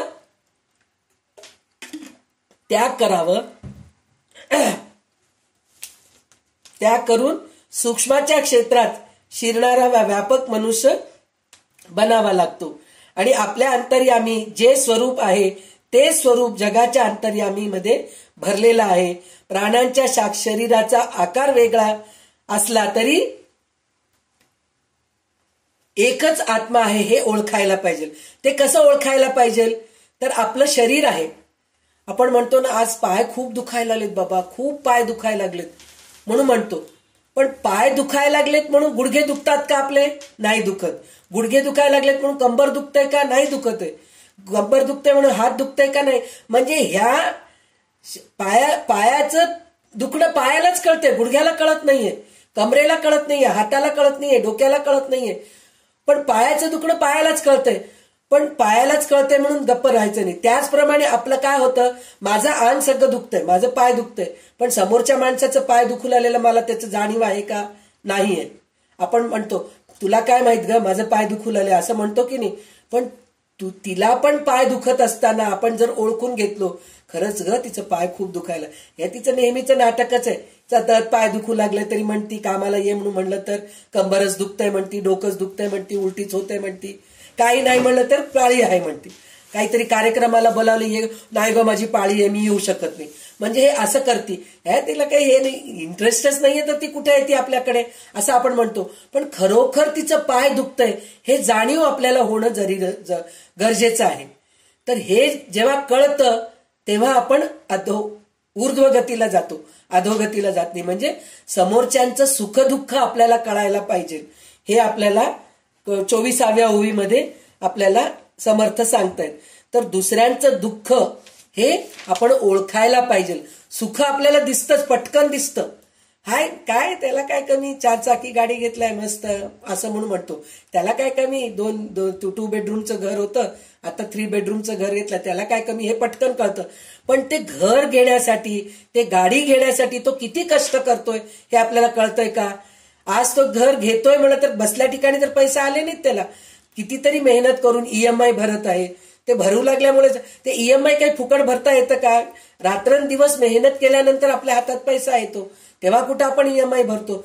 तर आपल्याला असं वाटतं की मी करते ते कष्ट आहे, समोरच्या माणसाला झाडाचे पैसे मिळाले, झाडाचे पैसे तोडले आणि घर विकत घेतले, असं नसतं. तर समोरच्या माणसाला पण तितकंच कष्ट करावं लागलं हे त्याला समोरच्यांचं आपण कळून घ्यायला पाहिजे. हे आपल्याला प्रत्येक वेळेस समर्थ सांगतायत की समोरच्या माणसाचं सुख दुःख सुद्धा आपण जाणून घ्यायला पाहिजे, तरच आपण अधोगतीला जात नाहीत, ऊर्ध्वगतीला जातो म्हणून सांगितलेलं आहे. आणि चंचल वृत्ती राहू नये हे तर आपल्याला पहिल्या ह्याच्यात पण सांगितलेलं आहे. स्थूल गोष्टीमध्ये जाऊ नये. स्थूल गोष्टीमध्ये जाऊ नये म्हणजे आता दगडाला पकडा, घराला पकडा असं म्हणून नाही. आपलं शरीर सुद्धा स्थूल आहे, सूक्ष्म आत्मा आहे. तर शरीराला धरून न राहता सूक्ष्म आत्मा जे आहे त्या गोष्टीकडे लक्ष द्यायला पाहिजे. शरीर देह जे आहे ना हे देवाचं देव्हारा आहे. आपण देव्हाऱ्याला पकडून राहतो का? नाही, देवाला पकडून राहतो. तर देव कोण आहे? आत्मा आहे. तर आत्म्याला आपण धरून राहायला पाहिजे, तरच आपण ह्याला जातो म्हणून सांगितलेलं आहे. ऊर्ध्वगतीला जातो, अधोगतीला जात नाही. तर इथं प्रत्येक वेळेस तेच सांगितलेलं आहे. आता 40वी ओवी काय सांगितलेलं आहे की स्मरणा माझी विस्मरण हेची भेदाचे लक्षण एकदेशी परिपूर्ण होत नाही म्हणून सांगितलेलं. म्हणजे काय, स्मरणामध्ये विस्मरण घडते हे भेदाचे लक्षण आहे. म्हणजे आपल्याला काही वेळेस आठवण राहतं, काही वेळेस विसरून जातो. आपण काय विसरून जातो तर मी आत्मस्वरूप आहे हे विसरून जातो, मी देह आहे हेच आपल्या लक्षात राहतं नेहमी. तर हे न करता हे अपूर्ण आहे.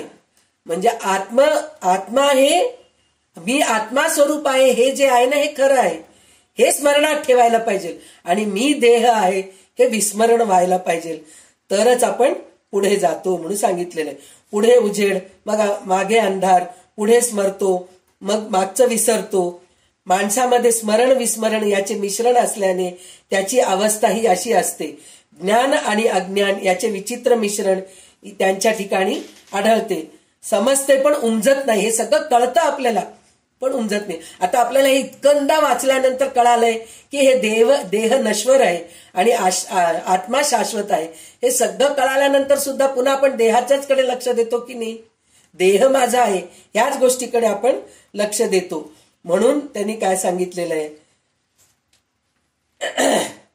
माणसाच्या शरीरात तुर्या ही ज्ञानमय अवस्था आहे, स्मरणरूपी जाणावी. तर सुषुप्ती ही अज्ञानमय म्हणजे स्वप्न जे आपण बघतो ते खोटं आहे. तुर्या म्हणजे स्वप्नाच्या पलीकडचं भगवंताच्याकडे जाणं जे आहे ना, ते तुर्या अवस्था आहे. अवस्था विस्मरणरूपी जाणावी म्हणजे सुषुप्ती, स्वप्न हे सगळं खोटं आहे म्हणून जर समजलं तर आपण अधोगतीला जात नाही, ऊर्ध्वगतीला जातो. हे आपल्याला या समासामध्ये कळालेलं आहे. तर आता आपण सूक्ष्म जीवन रूप निरूपण बघणार आहोत. हे 8वं समास आहे. तर ह्याच्यामध्ये आता हे सूक्ष्म काय आहे, स्थूल सूक्ष्म हे आपण बघणार आहोत. तर आता हे ह्याच्यामध्ये बघूया आपण. आता 8वा समास वाचा. समास 8वा सूक्ष्म जीवन निरूपण. श्रीराम.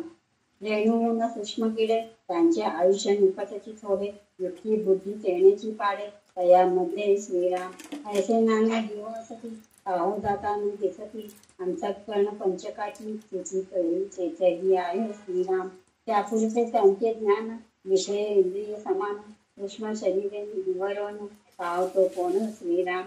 त्यासमुंगी महाथोर नेणो झालेला सुंदर, मंगीचा मूर्ताचा पूर ऐसे बोलती श्रीराम. ते जंगी समान शरीरे दंडाची लहान थोरे, समस्तांमध्ये जीवेश्वरे वस्ती श्रीराम. ऐशिया पिढ्यांचा संभार दंड दाटला विस्तार, अत्यंत साक्षी दोनर तो विवरण आहे विवरण पाहि श्रीराम. नाना नक्षत्री नाना किडे दासभासती पर्वताळे बने, आयुष्य तेण्याची पाडे दंड वाटे श्रीराम. पक्षा एवढे लहान नाही पक्षा एवढे थोडन नाही, सर्प आणि मच्छपाळी येण्याची पाडे श्रीराम. मुंगीपासून थोर थोरे वळती वाढती शरीरे, त्यांची निर्धारिता अंतरे वळून येतील श्रीराम. नाना वर्ण नाना रंग नाना जीवनाचे तरंग, एक सुरंग एक विरंग म्हणून सांगावे श्रीराम. एके सुकुमारे एके कठोरे निर्माण केली जगदेश्वरी, सुवर्णा सारिके शरीरे दैनित्यमाने श्रीराम. शरीर भेदे आहार भेदे वाचा भेदे गुण भेदे, अंतरी वसुदे अभेदे एक रूपे श्रीराम. एकच असके एक मारके पाहो जाता नाना कौतुके, तिथे एका अमोलिक सृष्टीमध्ये श्रीराम. ऐसे अगदी विवरून पाहे ऐसा प्राणी कोण आहे, आपल्या पुरते जाणून आहे किंचित मात्र श्रीराम. नवखंड हे वसुंधरा सप्तसागरांचा फेरा, ब्रह्मांडा पाहे नीरा कोण पाहे श्रीराम. या नीरामध्ये जीव असती पाहो जाता असंख्याती, त्या विशाल जीवांची स्थिती कोण जाणे श्रीराम. येथे जीवन ते जीव हा उत्पत्तीचा स्वभाव, पाहता याचा अभिप्राय उदंड असे श्रीराम. पृथ्वीवर बी नाना नीरे त्या नीरामध्ये शरीरे, नाना जिन्नत लहान थोरे कोण जाणे श्रीराम. एक प्राणी अंतरिक्ष असती तरीही नाही त्याची इच्छिती, परिच्यावरी उडवून जाती पक्ष फुटल्यानंतरे श्रीराम. नाना खेचरे आणि भूचरे नाना वनचरे आणि जलचरे, 84 योनी प्रकारे कोण जाणे श्रीराम. कृष्ण तेज वेगळे करुणी येथे तेथे जीवन योनी, कल्पनेपासून मोठी प्राणी कोण जाणे श्रीराम. एक नाना सामर्थ्य केले एक इच्छे पाठून झाले, एक शब्दा परिसे पावले श्रापदेह श्रीराम. एक देह बाजीवरीचे एक देह ओरंबरीचे, एक देह देवतांचे नाना प्रकारे श्रीराम. एक क्रोधापासून झाले एक तपापासून जन्मले, एक उश्रापे पावले पूर्वदेह श्रीराम. ऐसे भगवंताचे कळले किती म्हणून सांगावे, विचित्र मायेच्या गुणे होत जाते श्रीराम. नाना अवघड करणी केली कोणी देखली नाही, विचित्र कळा समजली पाहिले सगळे श्रीराम. थोडे बहुत समजले होत्या वर्षी विद्या शिकले, प्राणी उभे गर्भे गेले विज्ञाता म्हणून श्रीराम. ज्ञानी एक अंतरात्मा सर्वांमध्ये सर्वात्मा, त्याचा कळावया महिमा बुद्धी त्याची श्रीराम. सप्तकंचुक ब्रह्मांड त्याच सप्तकंचुक पिंड, त्या पिंडामध्ये उदंड प्राणी असती श्रीराम. आपल्या देहातील न कळे माझे अवघे कैसे कळे, लोक होती उठावळे अल्पज्ञानी श्रीराम. अनोरेणा ऐसे दिनत त्यांचे आम्ही विराट पुरुष, आमचे उदंडचे आयुष्य, त्यांचे आयुष्य दे श्रीराम. त्यांच्या रीती त्यांचे दंडक, वर्तायाचे अतिथी अनेक, प्राणी सर्व ही कौतुक, ऐका कौता श्रीराम. धन्य परमेश्वराची कळी आणि मानेना अंतःकरणी, उगीच अहंता पापिनी वेडा लावी श्रीराम. अहंता सांडून विवरणे, कित्येक देवाचे करणे, आता मनुष्याचे जेणे थोडे आहे श्रीराम. थोडे जेणे अर्धापुरी काया, गर्व कळती रडाया, शरीरावगे पडाया, वेळ नाही श्रीराम. पुष्टीवर ठाई जन्मळे आणि पुष्टीवर रचनेची वाढले, या समाधी थोरले होण्याविषयी श्रीराम. पुष्टीवर आणि क्षणभंग अखंड वेथा चिंता लोक उद्देश मनसी थोर, वेळपणे श्रीराम. काया माया दो दिसांची, आधी यांची अवघेची चिंची, धापा तापा करून विधी, थोडी वदाविधी श्रीराम. राखीने गेलो पंढर पडे, दुर्गंधी सुटे चिकडे चिकडे, लोक कोणी देवेचे पवाळे, तोची धन्य श्रीराम. उगेची कायसा तंदावे, मोडा अहंसेचे फुंदावे, विवेचे देवास गुंडावे, हे उत्तमोत्तम श्रीराम. किती श्री दासबोधे, गुरु शिष्य संवादे, उत्तम जीवन निरूपण नाम, समासा संपन्न श्रीराम. तर इथं सूक्ष्म जीव निरूपण म्हणून सांगितलेलं आहे. तर सूक्ष्म जीव म्हणजे काय? आपल्याला सगळ्यात सूक्ष्मात सूक्ष्म काय वाटतं? मुंगी एवढं हो असं म्हणतो की नाही आपण. मोठं म्हणजे हत्ती एवढं म्हणतो आणि छोटं सूक्ष्म म्हणजे मुंगी एवढं म्हणतो. पण मुंगीपेक्षाही सूक्ष्म जीव आहेत, आपल्याला ते दिसत नाहीयेत, त्याचं आपल्याला ज्ञान नाहीये. असं धुळीचे कण असतात ना, त्याच्यापेक्षाही छोटे छोटे कृमी कीटक आहेत आपल्या ह्याच्यामध्ये, विश्वामध्ये, पण ते आपल्याला माहीत नाही. तर हे मुंगी इतकं लहान असतं, तर त्याला म्हणजे एक उदाहरण दिलेलं आहे तिथं. ते घाणेरडं वाटतं ते उदाहरण आपल्याला 4व्या ओवीमध्ये आहे पहा. मुंगी स्मुताचा पूर, म्हणजे आपण जे हे बाहेर काढतो आपलं शरीरातलं युरिन म्हणजे मूत्र आपण जे बाहेर काढतो की नाही, जर तिथं जर मुंगी असले तर त्याला वाटतं की पूरच आलंय पाण्याचं. जसं आपल्याला समुद्राचं लाटा आल्यासारखं वाटतं किंवा नदीचं पूर आलेलं कळतं, त्याप्रमाणे त्या मुंगीला आपण केलेलं मूत्र सुद्धा त्याला पूर वाटतं. म्हणजे ते इतकं सूक्ष्म आहे. म्हणजे असं हे सूक्ष्म जीव आहेत, पण त्या सूक्ष्म जीवामध्ये सुद्धा सूक्ष्म काय आहे? आत्मा आहे. हे आपण ओळखायला पाहिजे.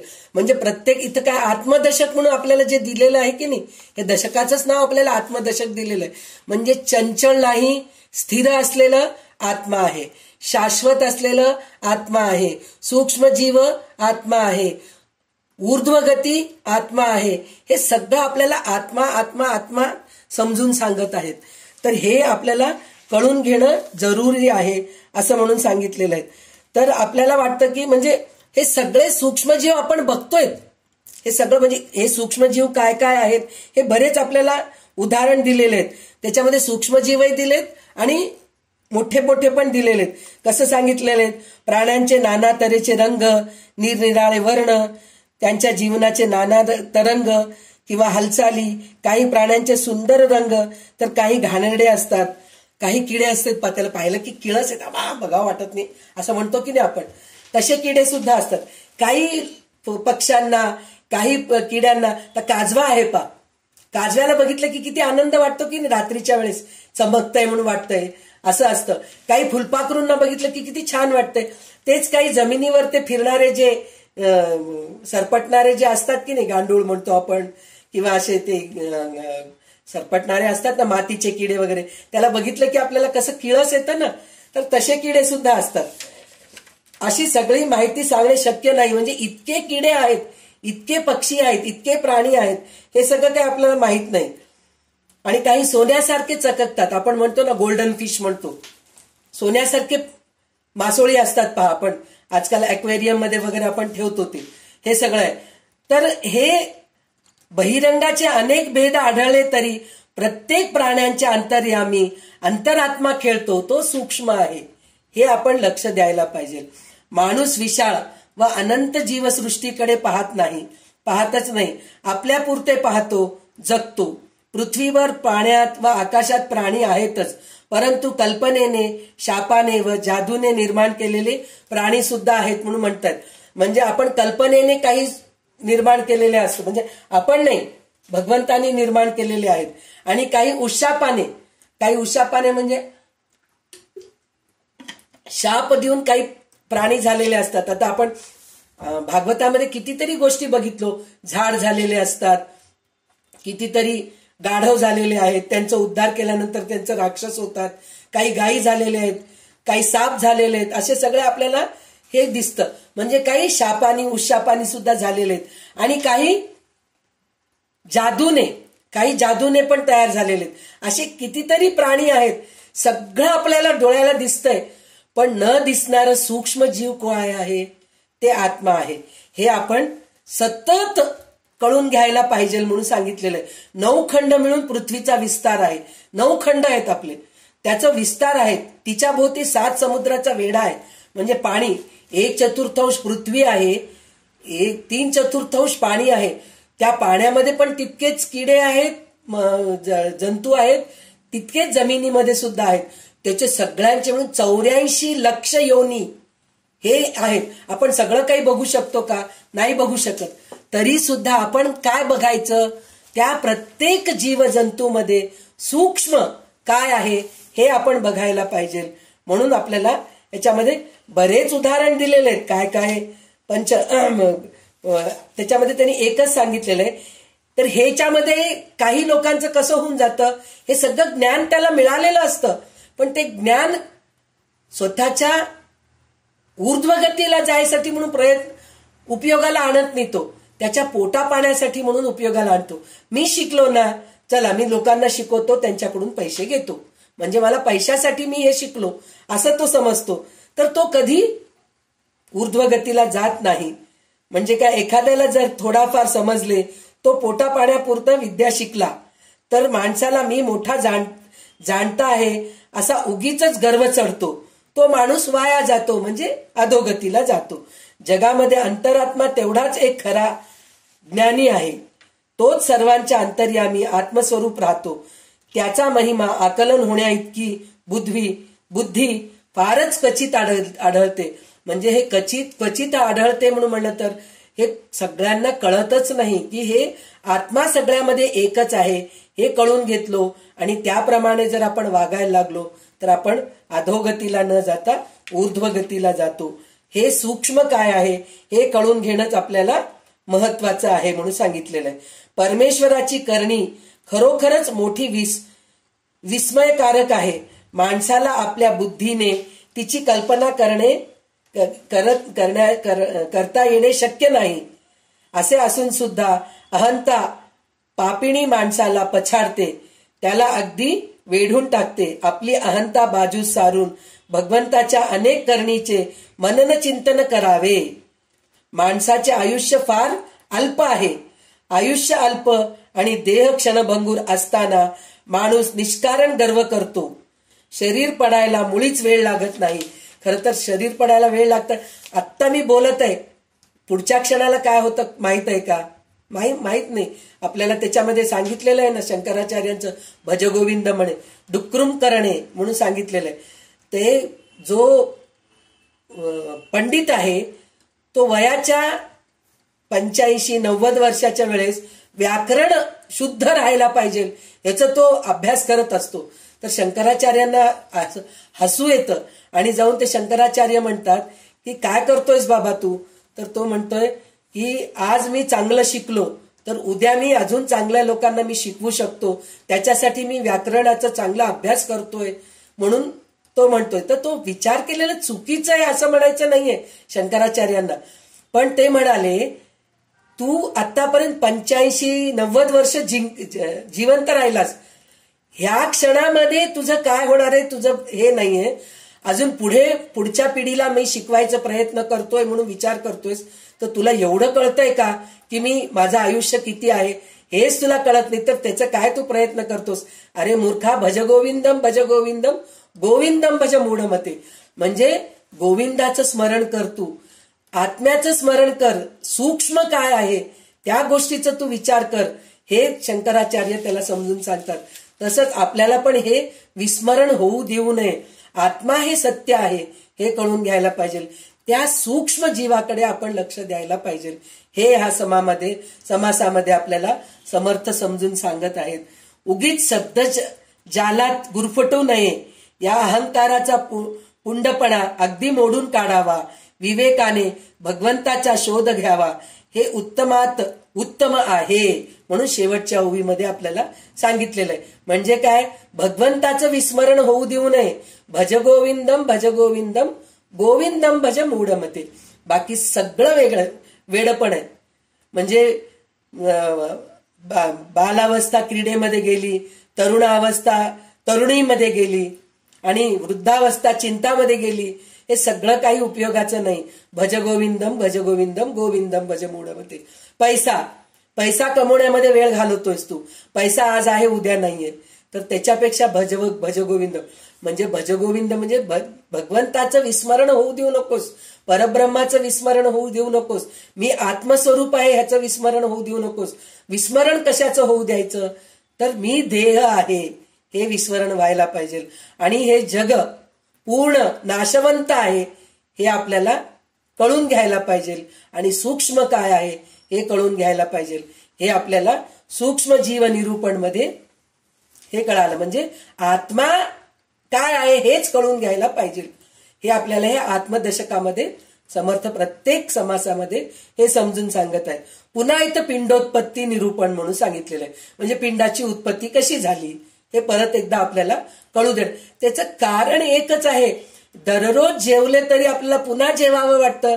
तसं दररोज हेच ऐकायलाच पाहिजे. तेव्हा कुठं आपल्याला थोडं तरी आपल्याला ह्या जन्मामध्ये नाही तरी पुढच्या जन्मात पुन्हा आपण हेच विचार करतो. शंकराचार्य सांगितलेत आत्ताच्या नंतरचं शाश्वती आपल्याला नाही, पुढच्या जन्माचं काय शाश्वती आहे. तर कमीत कमी आपल्याला ह्या जन्मामध्येच का होईना सगळं कळावं हे आपल्यासाठी म्हणून समर्थांचं तळमळ आहे. समर्थ म्हणतायत की हे तुम्ही सतत जर ऐकत गेलात तर ह्या जन्मामध्ये तुमची उपरती होऊ शकते. या जन्मामध्येच तुम्हाला मोक्ष मिळू शकतं. असं म्हणून त्यांनी आपल्याला पुढे करण्यासाठी ऊर्ध्वगतीला जाण्यासाठी म्हणूनच हे सगळं ग्रंथ लिहिलेलं आहे. हो, त्यांना काही उपयोगाचं नव्हतं. ते पोचले, ते कधीच पोचले. त्यांना ह्याची सगळी गरजच नव्हती. पण आपल्या चांगल्यासाठी म्हणून हे सगळं लिहिलेलं आहे. तर हे कंटाळ न करता आपण ऐकावं. आणि ऐकतोय आपण तर आपल्याला ह्या जन्मामध्ये होईल अशी आशा ठेवून आपण अभ्यास करूया. तर आता हे पिंडोत्पत्ती काय आहे आपण बघूया. परमात्मा पिंडोत्पत्ती निरूपण. श्रीराम चौखाणीचे प्राण्यासाठी अवघे उदकेची वाढती ऐसे होती आणि जाती असंख्यात. श्रीराम तत्वांचे शरीरधारी अंतरात्मा सगट वळले त्यांचे मूळ जो शोधिले तो उदकरितो. श्रीराम शरदकाळीची शरीरे वेळोपिळ झरपती निरे उभये रेते एकत्रे मिसळती रक्ती. श्रीराम अन्नरस देहरस रक्त रेते बांधे मिस रसज्वले सावकास वाढू लागे. श्रीराम वाढता वाढले कोमळाचे कठीण झाले पुढे उदक पैसा आवले नाना आवेली. श्रीराम संपूर्ण होता बाहेरी पडे भूमीचा पडता मग ते रडे अवघ्याचे अवघेच घडे ऐसे आहे. श्रीराम पुढी वाडे कुबुद्धी वाडे मुळापासून अवघेच घडे अवघेची मोडे आणि वाडे देखता. श्रीराम पुढे अवघ्याचे शरीर दिवसेंदिवस झाले थोर त्याचो लागला विचार काही. श्रीराम फळामध्ये बीज आले तेणे नाही ते तेथे आले ऐकता देखता होऊन गेले सकल काही. श्रीराम बीजे उदके अंकुरती उदक नसता उडून जाती येथे ठाई उदक माती होता बरे. श्रीराम रोहीमध्ये असता बीज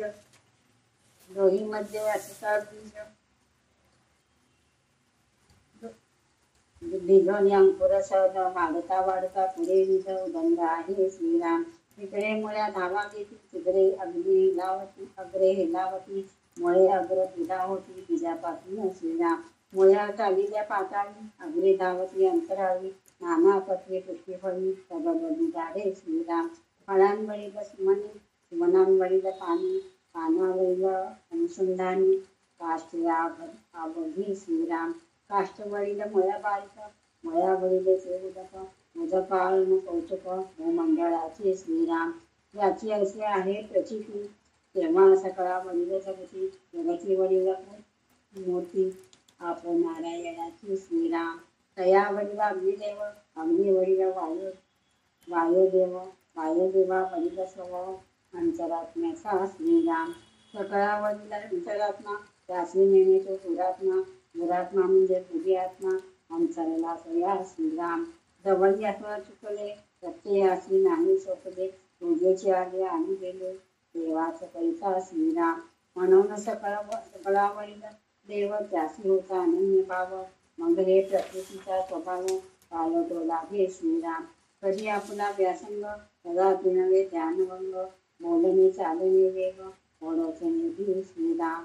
जे वडील निर्माण केले, हे पाहिजे पाहिले, काय काय वडिली केले, तुझी पहावे श्रीराम. तो वडील त्याचे चेतला, तोची भाग्य पुरुषदाला, अल्प चेतने तयाला, अल्प भाग्य श्रीराम. तया नारायणेला म्हण, अखंड आठवावे ध्यानी, मग ते लक्ष्मी तया पाहिनी, जाईल पोथे श्रीराम. नारायण असे पुष्पी, त्याची पूजा कधीच दाबी, या काळाने कृषभावी कोणीतरी काया श्रीराम. उपासना शोधून पाहिली, तोचे विश्व पाणी फिरावी, न कळे लीला परिच्छिदी, नवाचे कोणा श्रीराम. देवाची लीला देवे लीला, आणि का दुसरा पाहे कोणी, पाहणे येते तुके आपण देवाची असे श्रीराम. उपासना सकळांछाई, आत्माराम कोठे नाही, या कारणे छावी छावी, रामे आटोपिले श्रीराम. ऐशी माझी उपासना, आणि ताणवे अभिमान, मिळून झाले निरंजना, पहिली करे श्रीराम. देवाकरिता करते साधसी, देवाकरिता उपासक होती, देवाकरिता ज्ञानी असती, तिथे एक श्रीराम. नाना शास्त्रे नाना मते, देवाची बोलीला समजते, नेमका नेमक वैष्ठावते, धर्मानुसार श्रीराम. देवाचा उदे लागे करावे, त्यात देव ते घ्यावे, अधिकारा साधचे चालावे, म्हणजे बरे श्रीराम. आवाहन विसर्जन, ऐसेची बोलिले विधान, पूर्व पक्षी दालन येथून सिद्धांत पुढे श्रीराम. वेदांत सिद्धांत धातांत, त्याचीच प्रमाण नेमस्त, पंचीकरण सांगून हेच, वाक्याच पहावा श्रीराम. तिथे श्री दास बोले, गुरु शिष्य संवाद, पिंडोत्पत्ती निरूपण नाम, संपन्न श्रीराम. तर इथं पिंडोत्पत्ती म्हणून जे सांगितलेलं आहे की नाही, तर पिंडोत्पत्ती म्हणजे पिंड आणि ब्रह्मांड, आपण जे हे दोन्ही बघतो की नाही. पिंड म्हणजे आपलं शरीर, ब्रह्मांड म्हणजे बाहेर दिसायचं. तर दोन्हीमध्ये पंचमहाभूते आहेतच, पिंडामध्ये सुद्धा आहे, ब्रह्मांडामध्ये सुद्धा पंचमहाभूते आहेत. तर हे पिंडोत्पत्ती काय आहे हे आपल्याला थोडक्यामध्ये कळून घ्यायचं म्हणून म्हणलं तर, दोन गोष्टी मिळून वस्तू तयार होते, कोणतीही गोष्ट म्हणून म्हणलं तर. आपण काहीतरी भात करायचंय साधं, तर पाणी आणि तांदूळ अग्नीच्या वर ठेवल्यानंतरच भात होते की नाही, म्हणजे दोन गोष्टी मिळाले. वरण करायचंय तर डाळ आणि पाणी घातल्यानंतरच वरण झालं की नाही. त्याचप्रमाणे हे चारी खाणी म्हणजे हे आपले जे पृथ्वीवर ते आहेत की नाही, सगळे जराज, अंडज, हे स्वेदज, हे सगळे जे आहे ना पाण्यातूनच निर्माण झालेले आहेत. म्हणजे झाड सुद्धा माती आणि पाणी मिसळल्यानंतरच बी अंकुरित होते, बी अंकुरित झाल्यानंतर झाड होते. त्याचप्रमाणे पुरुषाचं रेत आणि मानवी शरीराच्या बाबतीत बघितलं तर स्त्री पुरुषांची रेत रक्तामध्ये एकत्र मिसळल्यानंतरच ते पिंड तयार होतं की नाही. एक छोटस बिंदू तयार होतं, मग त्याचे अवयव तयार होतात, मग लेकरू बाहेर पडतं. हे जसं आहे, हे सगळं दोन गोष्टी मिळून मिळतात. तर त्या दोन गोष्टी काय आहेत म्हणून म्हणलं तर शिवशक्ती असं आहे म्हणून म्हणतात. शिवशक्ती, अर्धनारी नटेश्वर, हे सगळं त्याच्यामध्ये आहे म्हणून सांगतात. त्याच्यानीच दोन गोष्टी होतात. प्रकृती पुरुष हे ह्याच्यानी होतं म्हणून सांगितलेलं आहे. तर आता ह्याच्यामध्ये हे तर पहिले सांगितलेले. नंतर दुसरं गोष्ट काय सांगितले, झाडाच्या उदाहरणावरून असे दाखवतात की मागे जाता जाता आपल्याच अखेर अंतरात्म्यापर्यंत जावे लागते. आपण आता बघतो ना, आता एक एकदा आपण असं बसतो, बसल्या बसल्या काहीतरी आठवण येतं. हे कशामुळे आठवण आलं, अरे मग हे आपण आठवण केलं होतं, मग त्याच्यामुळे आठवण आलं, मग ते आठवण केलं, म्हणजे आपण मुळापर्यंत जायचा प्रयत्न करतो की नाही. तर इथं सुद्धा आपल्याला मुळापर्यंत जायचंय. तर ते कसं मुळापर्यंत जायचंय, तर झाडांच्या वाढण्यामध्ये पाहिले तर असं आढळते, फळाहून फूल वडील श्रेष्ठ आहे. म्हणजे फळ लागतं की नाही, सगळ्यात शेवटची प्रक्रिया काय आहे झाडामध्ये, फळ येतं. तर त्याच्या आधी काय येतं, फूल येतं. फुलाचंच फळ होतं की नाही, तर फूल आहे. तर फुलाच्या आधी कोण आहे, पान आहे. पानाच्या आधी कोण आहे, फांद्या म्हणजे लाकडं आहेत. मग लाकडाच्या आधी कोण आहे, मुळा आहेत, म्हणजे जमिनीमध्ये असलेलं मुळा आहेत. ते मुळा हे करण्यासाठी काय आहे, तर बीज आहे. तर त्या बीजाचं कोण आहे, अंकुरित कोण केलंय, पाणी आणि पृथ्वी मिळून केलेलं आहे. तर हे पाणी आणि पृथ्वी मूळ आहे, हे आपण ओळखायला पाहिजे. पण त्याच्याहून आपण हे बघितलं तर पृथ्वी सर्वांमध्ये वडील होय, पण या सृष्टीमध्ये पृथ्वीपेक्षा पाणी वडील आहे म्हणून म्हणतात. पाण्याहून अग्नी वडील आहे, अग्नीहून वायू श्रेष्ठ आहे, वायूहून अंतर्यामी श्रेष्ठ आहे, अंतरात्मा श्रेष्ठ आहे. हे अंतरात्मा काय श्रेष्ठ आहे हे आपण ओळखायला पाहिजे. हे आपल्याला प्रत्येक वेळेस आपल्याला सांगत आहेत. म्हणजे ह्याच्यामध्ये त्यांनी पिंडोत्पत्ती म्हणून जे सांगितलेलं आहे, तर पिंडोत्पत्ती आपल्याला काय दिसतं, स्त्री पुरुष मिळाले आणि एक पिंड निर्माण झालं स्त्रीच्या गर्भाशयामध्ये, आणि त्याचं अन्नरस पुरवठा झालं की त्याचं शरीर बनलं, अवयव सगळे बनले, आणि 9 महिने झाल्यानंतर ते लेकरू बाहेर पडलं आणि तयार झालं. तर हे तसं नाहीये. हे सगळं जरी तयार झालं तरी भगवंतानी जर त्याच्यामध्ये जीव घातलं नाही तर ते शरीर उपयोगाचंच नाहीये. तर ते जीव जे आहे, ते जे आत्मा आहे ते महत्वाचं आहे. हे आपल्याला लक्ष देऊन पाहायला पाहिजे. हे आपल्याला नेहमी सांगतायत. आणि हे कळून घेण्यासाठी म्हणून काय करायला पाहिजे, शेवटची ओवी सांगतायत.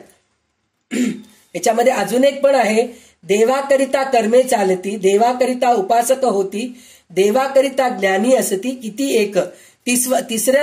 30वा ओवी आहे, अंतरात्म्याच्या सत्तेने सर्व कर्मे चालतात, त्याच्या कृपेने माणूस उपासक बनतो, त्याच्या अनुभवाने कित्येक माणसे ज्ञानसंपन्न होतात, नाना शास्त्रे नाना मते अखेर अंतरात्म्यातूनच प्रकट होतात.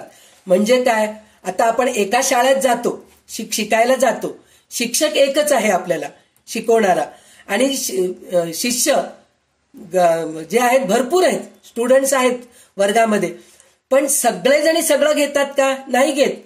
काही लोक शहाणे बनतात त्याच्यामध्ये, काही लोकांचं नाही बनत, दुसरं काहीतरी बनून जातात. म्हणजे हे सगळं करणारा कोण आहे, हा अंतरात्माच आहे.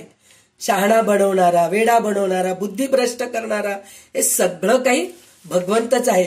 पण हे जरी भगवंत असले तरी आपलं कर्म चांगलं राहायला पाहिजे, उपासना चांगलं राहायला पाहिजे. तेव्हा कुठं हे आपल्याला सगळं काही व्यवस्थित कळतं, असं म्हणून सांगितलेलं आहे. आणि त्याच्यामध्ये अजून एक काय सांगितलेलं आहे, शेवटची ओवी काय सांगितलेलं आहे, 34वी ओवी, वेदांत सिद्धांत धादांत प्रचित प्रमाण नेमस्त पंचीकरण सांडोनिहित वाक्यार्थ पहावे म्हणून सांगितलेलं आहे. तर ह्याच्यामध्ये काय सांगितलेलं आहे की वेदांत म्हणजे शास्त्र प्रचिती, म्हणजे ग्रंथ वाचन. शास्त्र प्रचिती म्हणजे ग्रंथ वाचन.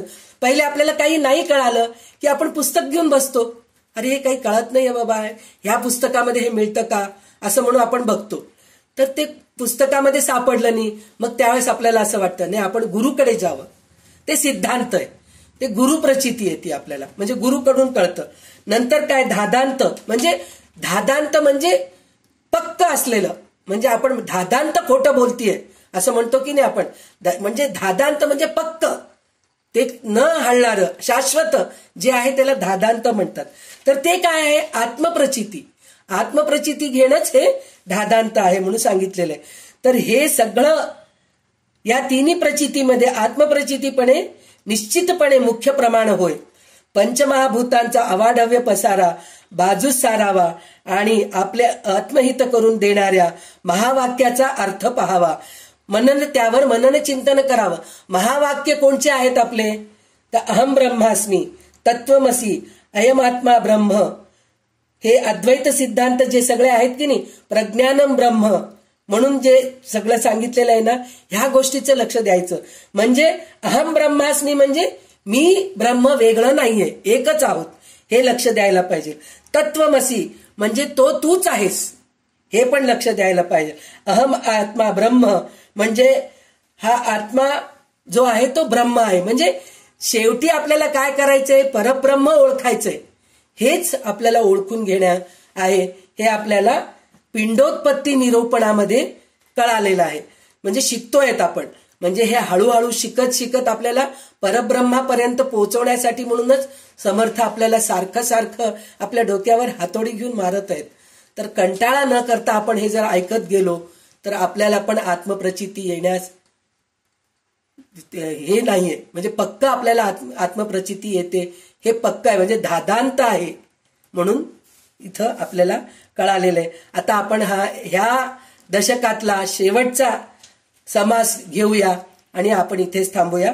आता सिद्धांत निरूपण म्हणजे आतापर्यंत आपण सगळं बघत आलो होतो.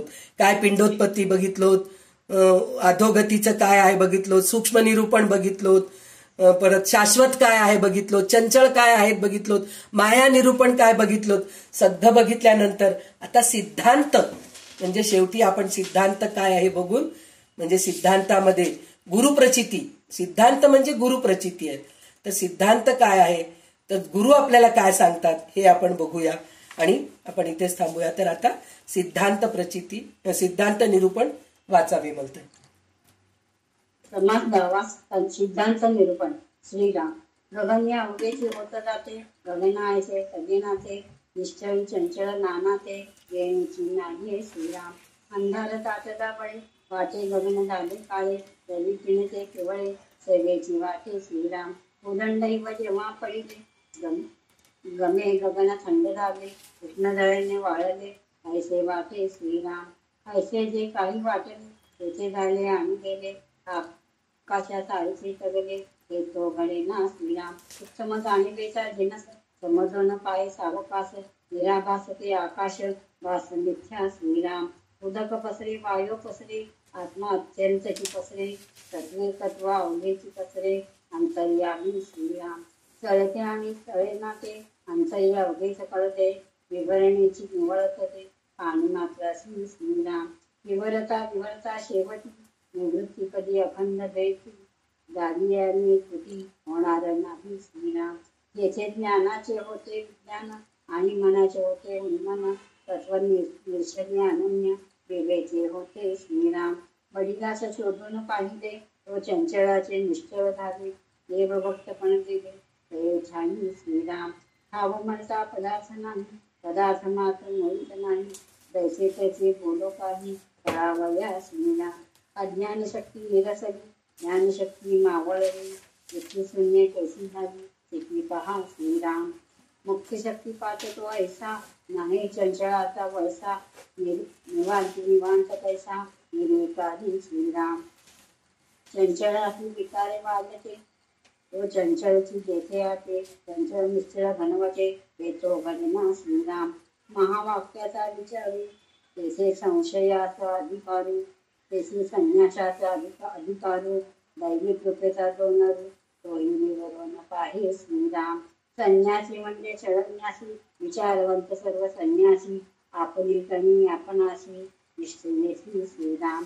जगदीश बोलत्यावरी, तेथे कोण अनुमान करी, आता असो हे विचार जाणती श्रीराम.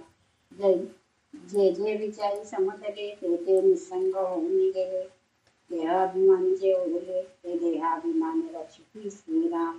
लक्षी बैसे लक्ष, न गेला पूर्व पक्ष, याची रूपे अंतर साक्ष, तोही मावळला श्रीराम.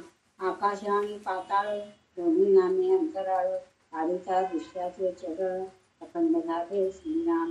ते तो अखंडची आहे, म्हणून उपाधी लक्षण पाहे, उपाधी निराशेष आहे, शब्द कैसा श्रीराम. शब्द पर कल्पनेवर, पर मन बुद्धी अगोचर, विचारे पाहावा विचार, अंतर्यामी श्रीराम. पाहता पाहता कळ येते, कळले चुकीचे वेळ जाते, अवघड कैसे बोलावे ते, होण्या प्रकारे श्रीराम. वाक्यार्थ वा वाच्यांश शोधिला, लक्षी रक्षांश बुडाला पुढे समतोल बोला कोणीतरी श्रीराम शाश्वताचा शोधित केला तेने ज्ञानी साचत आला विकार सांगून मिळाला निर्विकारी श्रीराम स्वप्न बंद देशिले ताबे होता नजीचे ताबे पुन्हा दैते आठविले तेचे मिथ्या श्रीराम प्रारब्धयोगे देहासे असे अथवा नासे विचारा अंतिम वैसे कळना ऐसा श्रीराम बीज अग्नीने भाजले त्याचे वादन खुंचले ज्ञातास ते श्री झाली शासना बीज श्रीराम विचारे निश्चळ झाली बुद्धीपाशी कार्यसिद्धी पाहता बैलाची बुद्धी निश्चयी गेली श्रीराम निश्चळ असं ध्यातो तो निश्चळ चंचळ असं ध्यातो तो चंचळ होता असं ध्यातो तो केवळ होत होये श्रीराम तो पावला सेवकवली तयासे काही सण करे अंतरनिष्ठा बाजी गरी कैसी माया राम इच्छा असे कळू आले विचाराचे सजीव झाले अवघे बळजी उडाले भस्माच श्रीराम उपासनेचे तीर्ण व्हावे भक्त जन वाढवावे अंतरी विवेक उमदावे सकल काही श्रीराम तेथी श्री दास बोले गुरु शिष्य संवादे सिद्धांत निरूपण नाम समास दावा संपन्न श्रीराम. तर इथे सिद्धांत निरूपण म्हणून सांगितलेलं. सिद्धांत निरूपण म्हणजे सिद्धांतामध्ये काय म्हणजे काय सिद्धांत आहे आपल्याला गुरु कळून देतात.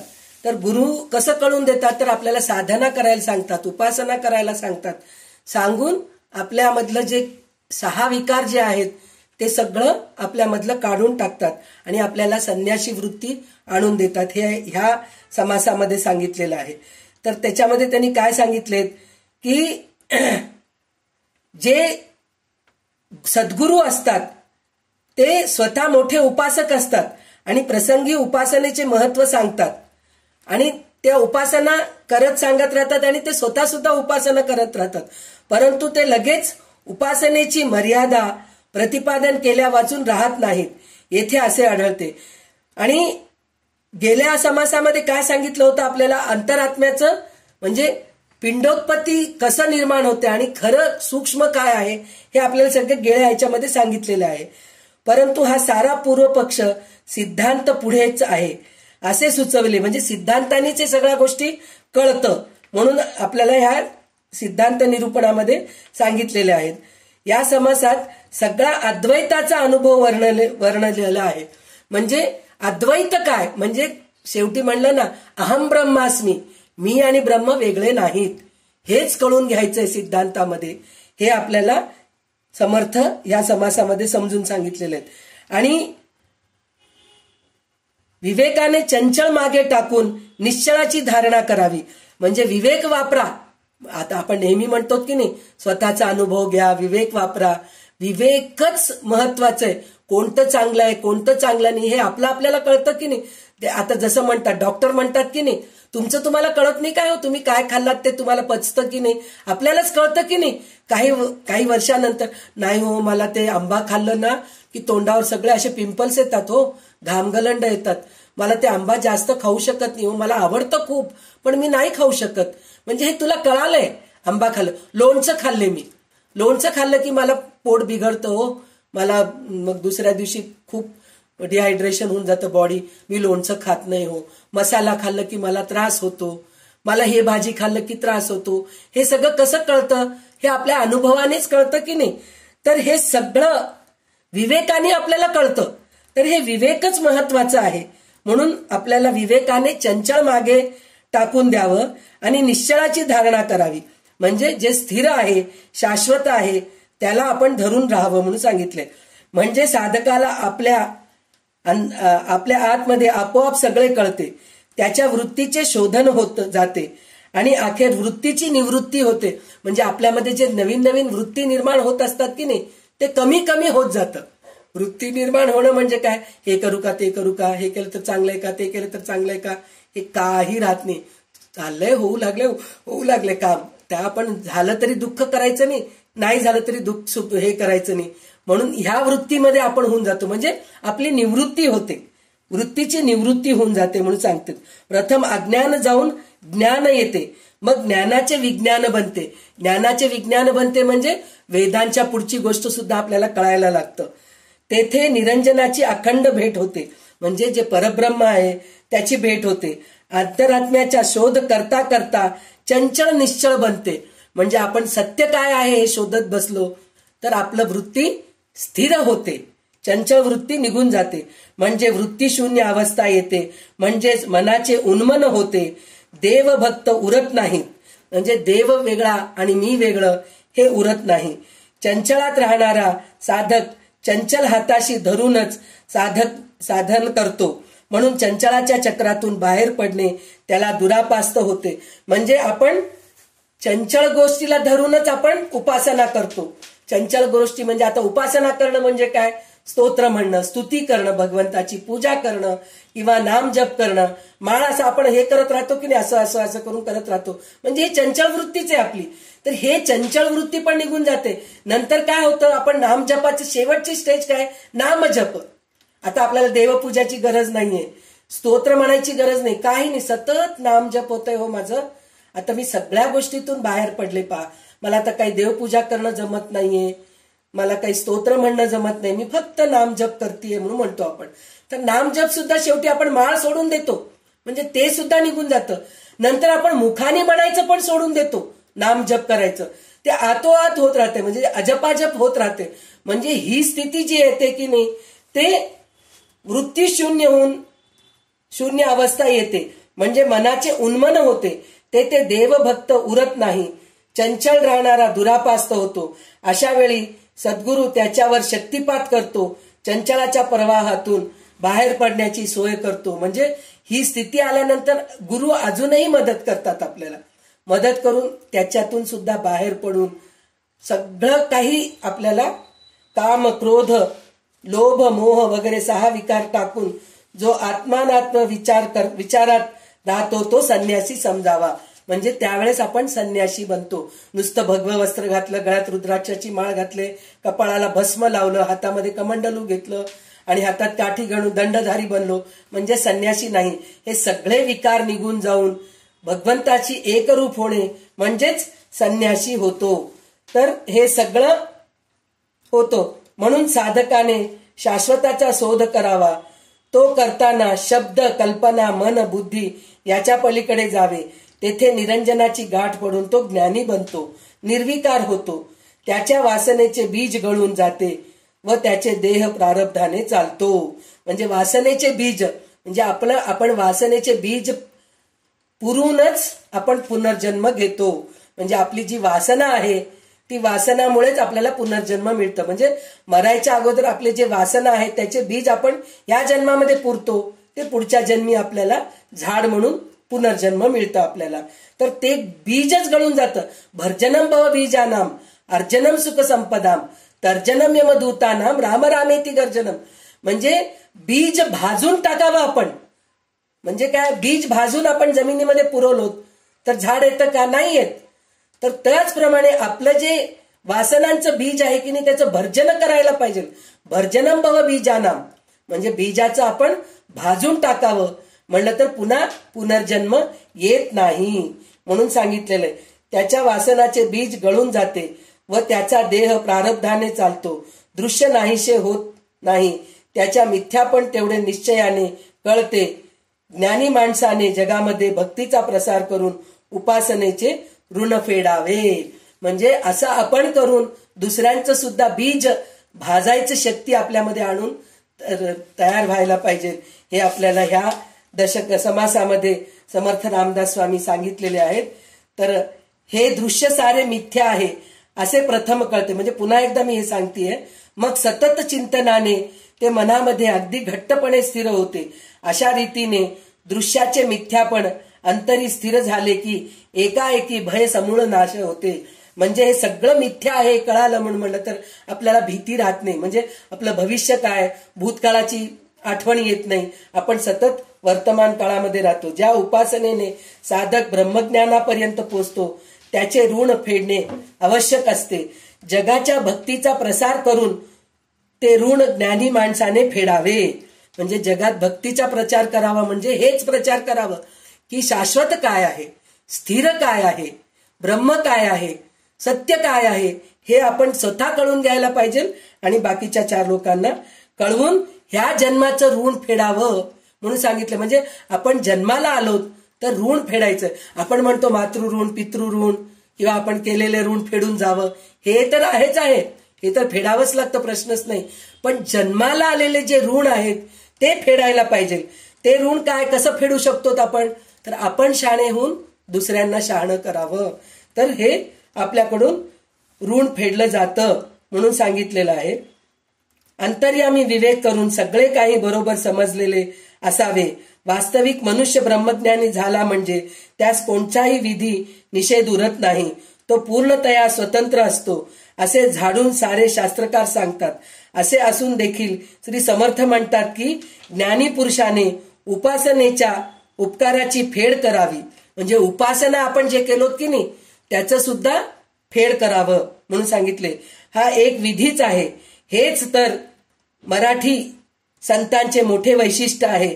अगदी मोठ्यातला मोठा ब्रह्मज्ञानी जरी झाला तरी त्याच्या ज्ञानाचा समाजाला उपयोग झाला पाहिजे असे ते हट्टाने प्रतिपादन करतात. म्हणजे तो एकटा शहाणा होत नाही, त्याच्यासोबत अजून 4 लोकांना शहाणा करतो, हे आपल्याला या ह्याच्यामध्ये शिकायचं आहे. या बाबतीत इतर संत गुळमुळीतपणे सांगतील तर समर्थ अगदी हडसून थडसून सांगतात. त्यांच्या वाङ्मयात त्यांच्या दृष्टिकोनाचा वारंवार प्रत्यय येतो. म्हणजे प्रत्येक वेळेस समर्थ एकच सांगतायत की तुम्ही शहाणे व्हा, चतुर लक्षण महंत व्हा तुम्ही. म्हणजे काय, तुम्ही शहाणे व्हा, तुमच्या बरोबर 4 लोकांना शहाणे करा, हे प्रत्येक वेळेस आपल्याला सांगत आहेत. ते फक्त म्हणत नाहीत की तुम्ही एकटे शहाणे व्हा, म्हणजे स्वार्थ बुद्धी, मला मिळालं पुरे झालं, दुसऱ्यांना द्यायची गरज काय. पण असं नाही करायला पाहिजे. मला जे मिळालं ते 4 लोकांना द्यायला पाहिजे.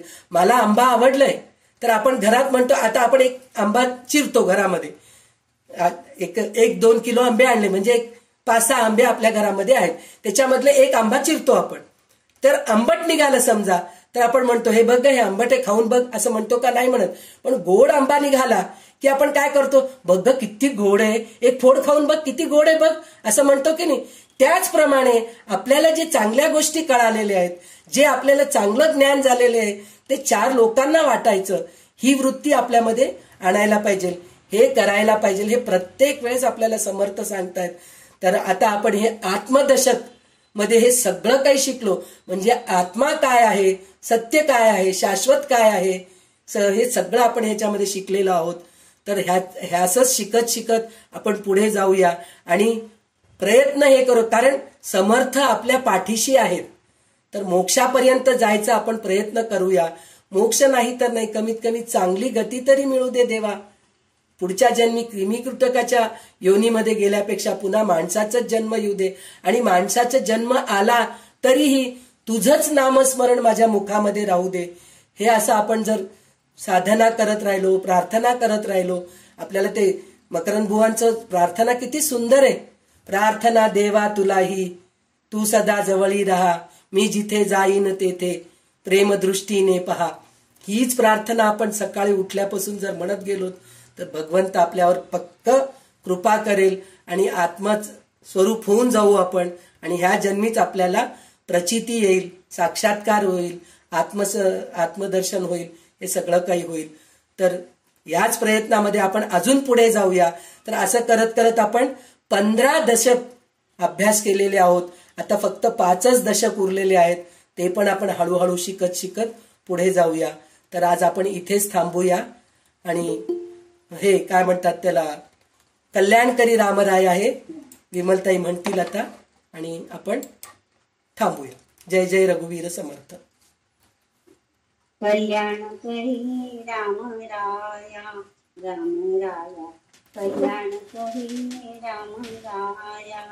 जनहित विभरे, जनहित विभरे, जनहित विभरे.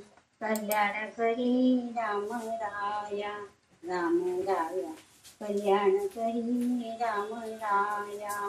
तळमळ तळमळ होत जी आहे, होत जियाचे हे जन हाती धरी दयाळा कल्याण करी राम राया राम राया कल्याण करी राम राया अपराधी जन सुखची गेले सुखची गेले तुझा तुझी सावरी दयाळा कल्याण करी राम राया राम राया कल्याण करी राम राया कठीण त्यावरी कठीणची झाले कठीणची झाले आता नदीचे उरी दयाळा कल्याण करी राम राया राम राया कल्याण करी राम राया कोठे जावे काय करावे काय करावे आरंभी बोहरी दयाळा कल्याण करी राम राया राम राया कल्याण करी राम राया दास म्हणे आम्ही केले पावलो दयेची नाही तरी दयाळा कल्याण करी राम राया राम राया कल्याण करी राम राया जनहित विवरी जनहित विवरी जनहित विवरी कल्याण करी राम राया राम राया कल्याण करी राम राया जय जय रघुवीर समर्थ सदा सर्वदा योग तुझा घडावा तुझे कारणी देह माझा पडावा उपेक्षू नको गुणवंता अनंता रघुनायका मागणे हिची आता जय जय रघुवीर समर्थ जय जय जय जय रघुवीर समर्थ।